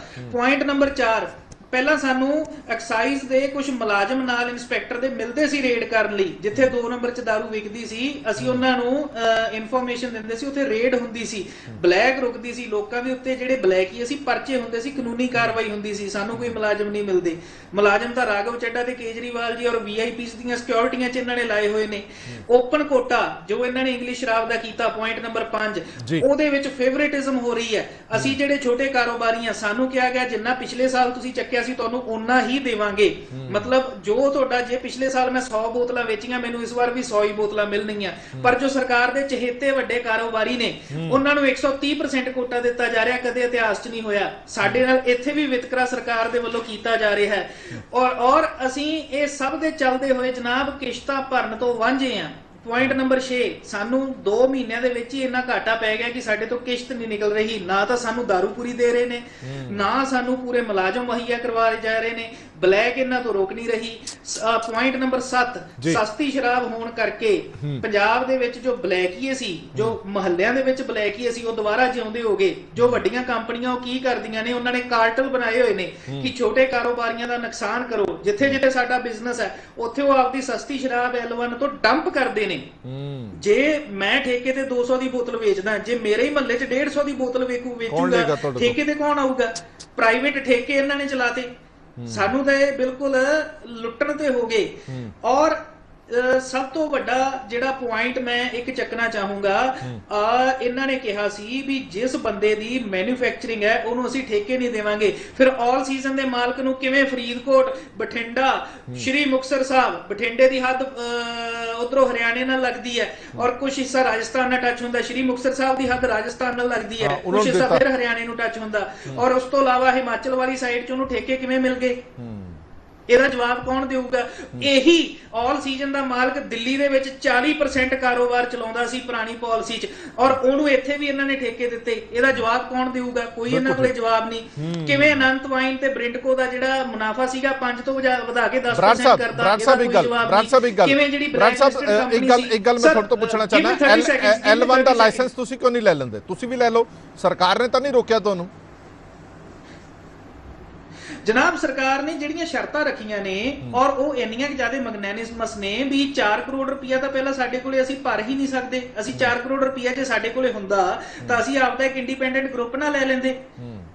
ਠੀਕ ਹੈ, ਤੇ ਫਿਰ ਤੁਹਾਡੀ ਜਿਹੜੀ ਟਰਨਓਵਰ ਹੈ ਪਿਛਲੇ ਸਾਲਾਂ ਦੀ 30 ਕਰੋੜ ਤੋਂ ਵੱਧ ਚਾਹੀਦੀ ਹੈ। ਸਰ ਗਿਵ ਮੀ ਇੱਕ ਸੈਕਿੰਡ, ਮੈਂ 2 ਪੁਆਇੰਟ ਮੇਰੇ ਰਹਿ ਗਏ ਸਰ, 2 ਪੁਆਇੰਟ ਰਹਿ ਗਏ। ਅਸੀਂ ਮੀਟਿੰਗਾਂ ਕਰ ਰਹੇ ਹਾਂ, ਸਾਡੀ ਯੂਨਿਟੀ ਆਫ ਵਾਈਨ ਕੰਟਰੈਕਟਰਸ ਜਿਹੜੀ ਪੰਜਾਬ ਰਜਿਸਟਰ ਹੋ ਚੁੱਕੀ ਹੈ ਔਰ ਅਸੀਂ ਮੀਟਿੰਗਾਂ ਕਰ ਰਹੇ ਹਾਂ। ਬਹੁਤ ਜਲਦ ਸਾਡੇ ਪ੍ਰਧਾਨ ਜੀ ਸਾਰੇ ਠੇਕੇਦਾਰਾਂ ਨੂੰ ਲੈ ਕੇ ਸਰਕਾਰ ਨੂੰ ਚਾਬੀਆਂ ਮੋੜਨਗੇ ਕਿਉਂਕਿ ਸਾਡੇ ਤੋਂ ਕਿਸ਼ਤਾਂ ਨਹੀਂ ਨਿਕਲ ਰਹੀਆਂ। ਲਾਸਟ ਪੁਆਇੰਟ ਸਰ, ਜੇ ਸ਼ਰਾਬ ਪਾਲਿਸੀ ਕਿੰਨੀ ਕੁ ਕਾਰਗਰ ਹੈ ਇਹਦਾ ਜਵਾਬ ਮੈਨੂੰ ਦੇਣ ਦੀ ਲੋੜ ਨਹੀਂ। ਅਰਵਿੰਦ ਕੇਜਰੀਵਾਲ ਜੀ ਦੇ ਸਿਆਸੀ ਗੁਰੂ ਅੰਨਾ ਹਜ਼ਾਰੇ ਜੀ ਦਾ ਕੱਲ ਦੀ ਸਟੇਟਮੈਂਟ ਆਪਾਂ ਅਖਬਾਰਾਂ 'ਚ ਪੜ੍ਹ ਲਈਏ, ਉਹਨਾਂ ਨੇ ਕਿਹਾ ਸੀ you are drunk in power. ਜੇ ਇਹ ਪਾਲਿਸੀ ਕਿੰਨੀ ਕੁ ਨਕੰਮੀ ਹੋ ਚੁੱਕੀ ਹੈ ਕਿ ਅਰਵਿੰਦ ਕੇਜਰੀਵਾਲ ਜੀ ਨੇ ਜਿਨ੍ਹਾਂ ਦਾ ਫਾਇਦਾ ਚੱਕਿਆ, ਜਿਨ੍ਹਾਂ ਦੀਆਂ ਕਸਮਾਂ ਖਾ ਕੇ ਰਾਜਨੀਤੀ ਚ ਆਏ ਅੰਨਾ ਹਜ਼ਾਰੇ ਜੀ ਨੂੰ ਵੀ ਦੁੱਖ ਲੱਗਿਆ, ਆਤਮਾ ਉਹਨਾਂ ਦੀ ਝੰਜੋੜੀ ਗਈ। ਸੋਚੋ ਜਿਹੜਾ ਚੇਲਾ ਕਿੰਨਾ ਕੁ ਨਕੰਮਾ ਹੋਵੇਗਾ ਜਿਹਦੇ ਗੁਰੂ ਨੂੰ ਜਨਤਕ ਤੌਰ ਤੇ ਸਟੇਟਮੈਂਟ ਦੇਣੀ ਪਈ ਵੀ ਤੁਹਾਡੀ ਪਾਲਿਸੀ ਜੋ ਤੁਸੀਂ ਕਸਮਾਂ ਖਾ ਕੇ ਆਏ ਸੀ ਉਹ ਬਿਲਕੁਲ ਉਸ ਦੇ ਵਿਪਰੀਤ ਹੈ। ਅੱਛਾ ਇੱਕ ਛੋਟਾ ਸਵਾਲ ਬਰਾੜ ਸਾਹਿਬ, ਫਿਰ ਮੈਂ ਅੱਗੇ ਜਾਣਾ। ਬਰਾੜ ਸਾਹਿਬ ਇੱਕ ਛੋਟਾ ਜਿਹਾ ਸਵਾਲ, ਜਿੰਨੇ ਤੁਸੀਂ 10 ਪੁਆਇੰਟ ਤੁਸੀਂ ਗਣਾਏ ਨੇ, ਤੁਸੀਂ ਇਸ ਪਾਲਿਸੀ ਦੇ ਲੂਪ ਹੋਲ ਦੱਸੇ ਨੇ, ਇਸ ਪਾਲਿਸੀ ਦੀਆਂ ਖਾਮੀਆਂ ਦੱਸੀਆਂ ਨੇ। ਇੱਕ ਹੁੰਦਾ ਕਿ ਪਾਲਿਸੀ ਦੇ ਵਿੱਚ ਕਿਸੇ ਤਰ੍ਹਾਂ ਦੀਆਂ ਕੋਈ ਖਾਮੀਆਂ ਨੇ, ਤਰੁੱਟੀਆਂ ਨੇ। ਇੱਕ ਹੁੰਦਾ ਕਿ ਇਹ ਪਾਲਿਸੀ ਇੱਕ ਫਰਾਡ ਹੈ, ਇੱਕ ਘੁਟਾਲਾ ਹੈ ਇਸ ਪਾਲਿਸੀ ਦਾ। ਤੁਸੀਂ ਕੀ ਮੰਨਦੇ ਹੋ? ਕਿਉਂਕਿ ਪੋਲੀਟੀਕਲ ਪਾਰਟੀਆਂ ਇਸ ਨੂੰ ਘੁਟਾਲੇ ਨਾਲ ਜੋੜ ਰਹੀਆਂ ਨੇ, ਤੁਹਾਡੀ ਸ਼ਬਦਾਵਲੀ ਇਸ ਨੂੰ ਘੁਟਾਲਾ ਨਹੀਂ ਕਹਿ ਰਹੀ, ਤੁਹਾਡੀ ਸ਼ਬਦਾਵਲੀ ਕਹਿ ਰਹੀ ਹੈ ਕਿ ਇਸ ਦੇ ਵਿੱਚ ਬਹੁਤ ਸਾਰੀਆਂ ਤਰੁੱਟੀਆਂ ਨੇ। ਪਰ ਕੀ ਉਹਨਾਂ ਤਰੁੱਟੀਆਂ ਨੂੰ ਜਾਣਬੁੱਝ ਕੇ ਰੱਖਿਆ ਗਿਆ ਤਾਂ ਜੋ ਫਾਇਦਾ ਵੱਡੇ ਵਪਾਰੀਆਂ ਨੂੰ ਮਿਲੇ? ਸਰ ਫਸਟ ਆਫ ਆਲ ਮੈਂ ਇੱਥੇ ਤੁਹਾਡੇ ਪੈਨਲ ਤੇ ਆਪਣੀ ਜਿਹੜੀ ਜਮਾਤ ਹੈ ਪੰਜਾਬ ਦੇ ਛੋਟੇ ਠੇਕੇਦਾਰ, ਮੈਂ ਉਹਨਾਂ ਨੂੰ ਰਿਪਰੈਜ਼ੈਂਟ ਕਰ ਰਿਹਾ, ਤਾਂ ਮੈਂ ਉਹਨਾਂ ਦੇ ਨਜ਼ਰੀਏ ਤੋਂ 10 ਪੁਆਇੰਟ ਰੱਖੇ ਨੇ। ਔਰ ਇਹ ਪਾਲਿਸੀ ਦੇ ਵਿੱਚ ਤਾਂ ਸਰ ਬਿਲਕੁਲ ਵੱਡਾ ਸਕੈਮ ਹੈ। ਸਕੈਮ ਤਾਂ ਦਿਖ ਰਿਹਾ ਹੈ। ਸਕੈਮ ਦੇ ਵਿੱਚ ਜੋ ਬ੍ਰਿੰਟਕੋ, ਅਨੰਤ ਵਾਈਨਸ ਔਰ ਬਾਕੀ ਬਲੈਕ ਲਿਸਟਡ ਕੰਪਨੀਆਂ ਨਾਲ ਪੇਬੈਕਸ ਦਾ ਸਿਸਟਮ ਰੱਖਿਆ ਹੈ, ਉਹ ਵੀ ਦਿਖ ਰਿਹਾ ਹੈ। ਉਹ ਕੀ ਹੈ ਵੀ ਤੁਸੀਂ ਗੁਜਰਾਤ ਔਰ ਹਿਮਾਚਲ ਇਲੈਕਸ਼ਨਸ ਦੇ ਵਿੱਚ ਆਮ ਆਦਮੀ ਪਾਰਟੀ ਦੇ ਉੱਤੇ ਦੱਬ ਕੇ ਪੈਸਾ ਲਾਓ ਔਰ ਅਸੀਂ ਤੁਹਾਨੂੰ ਪੰਜਾਬ ਔਰ ਦਿੱਲੀ ਦਾ ਜਿਹੜਾ ਡੋਮੇਨ ਹੈ ਉਹ ਤੁਹਾਨੂੰ ਖੇਡਣ ਨੂੰ ਦੇਤਾ। It is like East India company, ਜਿਵੇਂ ਈਸਟ ਇੰਡੀਆ ਕੰਪਨੀ ਨੇ ਆ ਕੇ ਇੰਡੀਆ ਨੂੰ ਲੁੱਟਿਆ। This is just the bunch of East India company crooks. I'm calling them crooks on the news channel. Let them arrest me, let them sack me for this. ਔਰ ਇਹ East India company ਦੇ ਲੁਟੇਰੇ ਅਫਸਰਾਂ ਤੋਂ ਇਲਾਵਾ ਕੁਝ ਨਹੀਂ ਹੈਗੇ, ਬਸ ਉਹ ਗੋਰੇ ਅੰਗਰੇਜ਼ ਸੀ ਤੇ ਇਹ ਆਪਣੇ ਨਾਲ ਦੇ ਕਾਲੇ ਅੰਗਰੇਜ਼ ਨੇ। ਠੀਕ ਹੈ, ਇੱਕ ਵਪਾਰੀ ਸਿੰਘ ਵਾਲੀਆਂ ਬਣ ਕੇ ਸੋਹਾਂ ਚੱਕਦੇ ਨੇ, ਪਰ ਕੰਮ ਅੰਗਰੇਜ਼ਾਂ ਦੇ। ਹਾਂ, ਇੱਕ ਵਪਾਰੀ ਦੇ ਦਿਲ ਦੇ ਅਰਮਾਨ ਦੇ ਜਿਹੜੇ ਉਹ ਇਸ ਤਰੀਕੇ ਨਾਲ ਨਿਕਲਦੇ ਨੇ, ਕਿਉਂਕਿ ਰੋਜ਼ੀ ਰੋਟੀ ਹੈ ਜਿਸ ਬੰਦੇ ਦੀ, ਭਾਵੇਂ ਜਿਸ ਵੀ ਤਬਕੇ ਦੇ ਨਾਲ ਜੁੜੀ ਹੋਵੇ, ਜਦੋਂ ਉਹ ਖੋਈ ਜਾਂਦੀ ਹੈ ਜਾਂ ਉਸਨੂੰ ਸੱਟ ਵੱਜਦੀ ਹੈ ਤਾਂ ਇਦਾਂ ਦੀਆਂ ਭਾਵਨਾਵਾਂ ਨੇ ਜਿਹਦੀਆਂ ਉਹ ਬਾਹਰ ਆਉਂਦੀਆਂ ਹੀ ਆਉਂਦੀਆਂ ਨੇ। ਸਰੀਨ ਸਾਹਿਬ, ਜਿਵੇਂ ਹੁਣੇ ਅਰਮਾਨਜੋਤ ਬਰਾੜ ਹੋਰਾਂ ਨੇ ਕਿਹਾ ਕਿ ਹਿਮਾਚਲ ਦੀ ਇਲੈਕਸ਼ਨ ਹੈ, ਗੁਜਰਾਤ ਦੀ ਇਲੈਕਸ਼ਨ ਹੈ, ਇਹਨਾਂ ਇਲੈਕਸ਼ਨਾਂ ਦੇ ਵਿੱਚ ਪੈਸਾ ਚਾਹੀਦਾ, ਉਹ ਪੈਸਾ ਆਏਗਾ ਕਿੱਥੋਂ? ਵੱਖ-ਵੱਖ ਪਾਰਟੀਆਂ ਹਰ ਤਰ੍ਹਾਂ ਦੇ ਹੱਥਕੰਡੇ ਅਪਣਾਉਂਦੀਆਂ ਨੇ। ਸੇਮ ਇਹੀ ਲਾਈਨ ਆਮ ਆਦਮੀ ਪਾਰਟੀ ਨੇ ਵੀ ਫੜੀ ਕਿ ਹਿਮਾਚਲ ਤੇ ਗੁਜਰਾਤ ਦੇ ਵਿੱਚ ਆਮ ਆਦਮੀ ਪਾਰਟੀ ਦਾ ਪ੍ਰਚੰਡ ਹੁੰਦਾ ਪ੍ਰਚਰਮ ਹੈ ਜਿਹੜਾ ਉਹ ਨਜ਼ਰ ਆ ਰਿਹਾ, ਉਹ ਬਰਦਾਸ਼ਤ ਬੀਜੇਪੀ ਤੋਂ ਹੋ ਨਹੀਂ ਰਿਹਾ, ਹੋਰ ਕੁਝ ਲੱਭਿਆ ਨਹੀਂ। ਇਸ ਕਰਕੇ ਸਿਆਸੀ ਬਦਲਾਖੋਰੀ ਦੀ ਭਾਵਨਾ ਦੇ ਤਹਿਤ ਇਹ ਸਾਰਾ ਕੁਝ ਕੀਤਾ ਜਾ ਰਿਹਾ। ਸਵਾਲ ਨਾਲ ਇਹ ਵੀ ਖੜਾ ਹੁੰਦਾ ਸਰੀਨ ਸਾਹਿਬ, ਜੇ ਸੀਬੀਆਈ ਨੂੰ ਦਿੱਲੀ ਦੇ ਵਿੱਚ ਅਜਿਹੀਆਂ ਚੀਜ਼ਾਂ ਨਜ਼ਰ ਆ ਰਹੀਆਂ ਨੇ ਤਾਂ ਉਹੀ ਪਾਲਿਸੀ ਤਾਂ ਪੰਜਾਬ ਦੇ ਵਿੱਚ ਵੀ ਲਾਗੂ ਹੋਈ ਹੈ। ਫਿਰ ਤਾਂ ਇਹਨਾਂ ਸੱਤਾਧਾਰੀ ਧਿਰਾਂ ਨੂੰ ਕਹਿਣ ਦੀ, ਵਿਰੋਧੀ ਧਿਰਾਂ ਨੂੰ ਕਹਿਣ ਦੀ ਲੋੜ ਹੀ ਨਾ ਪਵੇ ਕਿ ਸੀਬੀਆਈ ਦੀ ਜਾਂਚ ਹੋਣੀ ਚਾਹੀਦੀ ਹੈ। ਫਿਰ ਆਟੋਮੈਟਿਕਲੀ ਤੁਹਾਨੂੰ ਨਹੀਂ ਲੱਗਦਾ ਕਿ ਸੀਬੀਆਈ ਦੀ ਜਾਂਚ ਹੋਣੀ ਚਾਹੀਦੀ ਇੱਥੇ, ਜਾਂ ਗਵਰਨਰ ਸਾਹਿਬ ਕਹਿਣਗੇ ਤਾਂ ਹੀ ਜਾਂਚ ਹੋਏਗੀ ਸੀਬੀਆਈ ਦੀ? ਹਰਪ੍ਰੀਤ ਜੀ, ਆਪਾਂ ਸਾਰੇ ਜਾਣਦੇ ਆ ਸੀਬੀਆਈ ਕੇਸਿਸ ਜਿਹੜੇ ਜਾਂਦੇ ਨੇ ਸੀਬੀਆਈ ਕੋਲ, ਜਾਂ ਤੇ ਸਟੇਟ ਗਵਰਨਮੈਂਟਸ ਉਹਨੂੰ ਰਿਕਮੈਂਡ ਕਰਦੀਆਂ ਨੇ ਜਾਂ ਕੋਰਟ ਰਿਕਮੈਂਡ ਕਰਦੀਆਂ। ਸੀਬੀਆਈ ਸੋ ਮੋਟੋ ਜਿਹੜਾ ਹੈਗਾ ਵਾ ਕੇਸ ਨੂੰ ਟੇਕ ਅਪ ਨਹੀਂ ਕਰਦੀ। ਨਹੀਂ, ਮੇਰਾ ਇੱਕ ਛੋਟਾ ਜਿਹਾ ਸਵਾਲ, ਦੂਸਰੀ ਚੀਜ਼ ਮੇਰੀ ਜਨਰਲ ਨੌਲੇਜ 'ਚ ਵਾਅਦਾ ਕਰ ਦਿਓ, ਸੀਬੀਆਈ ਕਿਸੇ ਸਟੇਟ ਦੇ ਵਿੱਚ ਕੋਈ ਕਾਰਵਾਈ ਕਰ ਰਹੀ ਹੈ ਜਾਂ ਕਿਸੇ ਕੇਸ ਦੀ ਜਾਂਚ ਕਰ ਰਹੀ ਹੈ, ਜੇ ਉਸਦੇ ਤਾਰ ਕਿਸੇ ਹੋਰ ਸਟੇਟ ਵਿੱਚ ਵੀ ਜੁੜਦੇ ਹੋਣ ਤਾਂ ਕੀ ਸੀਬੀਆਈ ਉੱਥੇ ਜਾ ਕੇ ਜਾਂਚ ਨਹੀਂ ਕਰ ਸਕਦੀ? ਕਿ ਉਡੀਕ ਕਰੇਗੀ ਕਿ ਉੱਥੇ ਦੀ ਗਵਰਨਮੈਂਟ ਹੈ ਜਿਹੜੀ ਉਹ ਸਾਨੂੰ ਕਹੇਗੀ ਅਸੀਂ ਤਾਂ ਕਰਾਂਗੇ? ਕੰਪਨੀ ਤਾਂ ਇੱਕੋ ਹੀ ਹੈ ਨਾ, ਉਹ ਕੰਪਨੀ ਇੱਥੇ ਵੀ ਕੰਮ ਕਰ ਰਹੀ ਹੈ, ਉਹ ਕੰਪਨੀ ਉੱਥੇ ਵੀ ਕੰਮ ਕਰ ਰਹੀ ਸੀ। ਨੋ ਡਾਊਟ, ਬਿਲਕੁਲ ਹਰਪ੍ਰੀਤ ਜੀ ਤੁਸੀਂ ਠੀਕ ਕਹਿ ਰਹੇ ਹੋ। ਜੇ ਦਿੱਲੀ ਦੀ ਜਾਂਚ ਦੇ ਤਾਰ ਪੰਜਾਬ ਦੀ ਲੋਕਾਂ ਨਾਲ ਵੀ ਜੁੜਨਗੇ ਤੇ ਇਹਦਾ ਦਾਇਰਾ ਜ਼ਰੂਰ ਪੰਜਾਬ ਤੇ ਵੀ ਆਏਗਾ। ਇੱਕ ਕਨਸਟੀਟਿਊਸ਼ਨਲ ਸਿਸਟਮ ਹੈਗਾ ਵਾ, ਇਹ ਚ ਤੁਸੀਂ ਜਾਂ ਮੈਂ ਜਾਂ ਕੋਈ ਹੋਰ ਐਵੇਂ ਬਿਆਨਬਾਜ਼ੀ ਨਾਲ ਕੋਈ ਫਰਕ ਨਹੀਂ ਪੈਣ ਲੱਗਾ। ਨੰਬਰ 2, ਮੈਂ ਜਿਹੜੀ ਗੱਲ ਕਰ ਰਿਹਾ ਸੀਗਾ ਕਿ ਮੇਰੇ ਸਾਥੀਆਂ ਨੇ ਵੀ ਇਹ ਗੱਲ ਕੀਤੀ ਕਿ ਦਿੱਲੀ ਦਾ ਜੋ ਸਿਸਟਮ ਸੀਗਾ, ਦਿੱਲੀ ਦੇ ਜੋ ਕਰਪਸ਼ਨ ਸੀਗੀ, ਉਹ ਆ ਕੇ ਪੰਜਾਬ ਦੇ ਵਿੱਚ ਵੀ ਹੋ ਗਈ। ਹੁਣ ਆਪਾਂ ਪੰਜਾਬ 'ਚ ਦੇਖੀਏ, ਹੋਲਸੇਲਰ ਦਾ ਜਿਹੜਾ ਮਾਰਜਨ ਆਫ ਪ੍ਰੋਫਿਟ ਸੀ 5% ਤੋਂ 10% ਕਰ ਦਿੱਤਾ ਗਿਆ। ਕਾਹਦੇ ਲਈ ਕੀਤਾ ਗਿਆ? ਕਿਹਦੇ ਕਹਿਣ ਤੇ ਕੀਤਾ ਗਿਆ? ਕੀ ਲੋੜ ਪਈ ਸੀ ਕਿ ਉਸ ਨੂੰ 5 ਤੋਂ 10 ਕਰਨਾ? ਇੱਕ ਬਹੁਤ ਵੱਡਾ ਪ੍ਰਸ਼ਨ ਚਿੰਨ੍ਹ ਹੈਗਾ। ਔਰ ਫਿਰ ਦੂਸਰੀ ਚੀਜ਼ ਦੇਖੋ, ਪਹਿਲਾਂ L1 ਦੇ ਲਗਭਗ 80 ਡੀਲਰ ਹੁੰਦੇ ਸਨ, ਹੁਣ ਪੰਜਾਬ 'ਚ ਸਿਰਫ 7 ਡੀਲਰ ਨੇ, ਉਹਨਾਂ 'ਚ ਵੀ ਜਿਹੜੇ 80% ਕੰਮ ਹੈ ਸਿਰਫ 2 ਡੀਲਰਾਂ ਕੋਲ ਵੱਡੇ, ਤਾਂ ਕਿ ਜਿਹੜੀਆਂ ਕਿਕਬੈਕਸ ਲੈਣੀਆਂ ਨੇ ਇਹਨਾਂ ਨੇ ਉਹ ਦੋਵਾਂ ਦੇ ਕੋਲ ਲੈ ਕੇ ਰੌਲਾ ਨਹੀਂ ਪਏਗਾ। ਜੇ ਜ਼ਿਆਦਾ 80 ਬੰਦੇ ਹੋਣਗੇ ਉਹਨਾਂ ਕੋਲ ਕਿਕਬੈਕ ਲੈਣਗੇ ਤਾਂ ਰੌਲਾ ਪਏਗਾ। 2 ਬੰਦੇ ਕੋਲ ਲੈਣਗੇ ਚੁੱਪ-ਚੁਪੀਤੇ, ਔਰ ਉਹ ਵੀ 2 ਬੰਦੇ ਉਹ ਨੇ ਜਿਹੜੇ ਦਿੱਲੀ ਦੇ ਵਿੱਚ ਆਲਰੇਡੀ ਬਲੈਕ ਲਿਸਟਡ ਨੇ, ਦਿੱਲੀ 'ਚ ਕੰਮ ਕਰ ਰਹੇ ਨੇ, ਉਹਨਾਂ ਨੂੰ ਹੀ ਪੰਜਾਬ ਦੇ ਵਿੱਚ ਇਹਨਾਂ ਨੇ ਕੰਟਰੈਕਟ ਦਿੱਤੇ ਨੇ। ਔਰ ਆਪਾਂ ਸਾਰਿਆਂ ਨੇ ਦੇਖਿਆ ਕਿ ਹਯਾਤ ਦੇ ਵਿੱਚ ਕਿਸ ਤਰੀਕੇ ਨਾਲ ਰਾਘਵ ਚੱਡਾ ਦੀ ਉਹਨਾਂ ਨਾਲ ਮੀਟਿੰਗ ਹੋਈ, ਕਿਸ ਤਰ੍ਹਾਂ ਮਨੀਸ਼ ਸਿਸੋਦੀਆ ਦੇ ਅਫਸਰਾਂ ਨਾਲ ਮੀਟਿੰਗ ਹੋਈ, ਮਨੀਸ਼ ਸਿਸੋਦੀਆ ਦੀ ਇਹਨਾਂ ਲੋਕਾਂ ਨਾਲ ਮੀਟਿੰਗ ਹੋਈ। ਇਹ ਸਾਰੇ ਦਾ ਸਾਰਾ ਜਿਹੜਾ ਤੰਤਰ ਹੈਗਾ, ਇਹ ਆਪਣੇ ਆਪ ਨੂੰ ਕੱਟੜ ਇਮਾਨਦਾਰ ਕਹਿੰਦੇ ਨੇ, ਲੇਕਿਨ ਮੈਂ ਕਹਿੰਦਾ ਕਿ ਇਸ ਤੋਂ ਭ੍ਰਸ਼ਟ ਲੋਕ ਕੋਈ ਨਹੀਂ ਹੋ ਸਕਦੇ। ਇਹਨਾਂ ਨੇ ਸਿਸਟਮ ਨੂੰ ਭ੍ਰਸ਼ਟ ਕੀਤਾ, ਬੜੇ ਸਿਸਟਮਾਈਜ਼ ਤਰੀਕੇ ਨਾਲ ਭ੍ਰਸ਼ਟਾਚਾਰ ਕੀਤਾ, ਬੜੇ ਸਿਸਟਮਾਈਜ਼ ਤਰੀਕੇ ਨਾਲ ਪੈਸੇ ਕਿਕਬੈਕਸ ਦਿੱਤੀਆਂ ਨੇ। ਸਰੀਨ ਸਾਹਿਬ, ਛੋਟੇ ਦੋ ਸਵਾਲ ਨੇ ਮੇਰਾ। ਪਹਿਲੀ ਗੱਲ ਤੇ ਤੁਸੀਂ ਕਦੋਂ ਗਵਰਨਰ ਹਾਊਸ ਜਾ ਕੇ ਬੂਆ ਖੜਕਾਉਣ ਲੱਗੇ ਹੋ ਕਿ ਸੀਬੀਆਈ ਦੀ ਜਾਂਚ ਕੀਤੀ ਜਾਵੇ? ਔਰ ਦੂਜਾ ਸਵਾਲ, ਕਿਉਂਕਿ ਤੁਸੀਂ ਪਿੱਛੇ ਰਹਿ ਗਏ, ਬਾਕੀ ਪਾਰਟੀਆਂ ਜਾ ਚੁੱਕੀਆਂ ਨੇ, ਦੂਜਾ ਸਵਾਲ ਇਹ ਹੈ ਕਿ ਜਿਹੜੀਆਂ ਜਾਂਚ ਏਜੰਸੀਆਂ ਨੇ, ਉਹਨਾਂ ਏਜੰਸੀਆਂ ਤੇ ਜਦੋਂ ਸਵਾਲ ਚੁੱਕੇ ਜਾਂਦੇ ਨੇ, ਤੁਹਾਡੇ ਪੈਨਲ ਦੇ ਵਿੱਚ ਖੜਿਆਲ ਸਾਹਿਬ ਬੈਠੇ ਨੇ, ਉਹ ਕਰ ਰਹੇ ਨੇ ਕਿ ਏਜੰਸੀਆਂ ਬਿਲਕੁਲ ਠੀਕ ਨੇ, ਏਜੰਸੀਆਂ ਦੀ ਲਗਾਮ ਜਿਹਦੇ ਕੋਲ ਹੈ ਉਹ ਗਲਤ ਨੇ, ਉਹ ਆਪਣੇ ਤਰੀਕੇ ਨਾਲ ਜਾਂਚ ਕਰਾਉਂਦੀਆਂ ਨੇ, ਜਿੱਥੇ ਸੂਟ ਬੈਠਦਾ ਹੋਵੇ ਠੀਕ ਕਰ ਦਿਓ, ਜਿੱਥੇ ਸੂਟ ਬੈਠਦਾ ਹੋਵੇ ਨਾ ਠੀਕ ਕਰੋ। ਤੁਹਾਨੂੰ ਲੱਗਦਾ ਫਿਰ ਇਹਨਾਂ ਜਾਂਚ ਏਜੰਸੀਆਂ ਦੇ ਉੱਤੋਂ ਲੋਕਾਂ ਦਾ ਭਰੋਸਾ ਉੱਠੇਗਾ?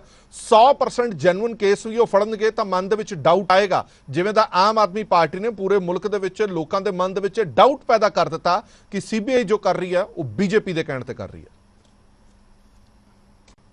ਮੈਨੂੰ ਇੱਕ ਚੀਜ਼ ਦੱਸੋ, ਜੇ ਕਹਿੰਦੇ ਕਿ ਸੀਬੀਆਈ ਦੇ ਕਹਿਣ ਦੇ ਉੱਤੇ ਬੀਜੇਪੀ ਦੇ ਕਹਿਣ ਤੇ ਸੀਬੀਆਈ ਚੱਲ ਰਹੀ ਹੈ ਤੇ ਇਹਨਾਂ ਨੇ ਆਪਣੀ ਐਕਸਾਈਜ਼ ਪਾਲਿਸੀ ਕਿਉਂ ਵਾਪਸ ਲਿੱਤੀ? ਸਟੈਂਡ ਕਰਦੇ ਨਾ। ਚੋਰ ਦੀ ਦਾੜੀ ਤਿੰਨ ਕਹਿ ਤੇ ਮੈਂ ਉਹਦੇ ਚ ਕੀ ਕਰ ਸਕਦਾ? ਜਿਸ ਤੱਕ ਖਡਿਆਲ ਸਾਹਿਬ ਦਾ ਸਵਾਲ ਹੈ, ਖਡਿਆਲ ਸਾਹਿਬ ਆਜ਼ਾਦ ਸਾਹਿਬ ਛੱਡ ਕੇ ਕਿਉਂ ਚਲੇ ਗਏ ਨੇ?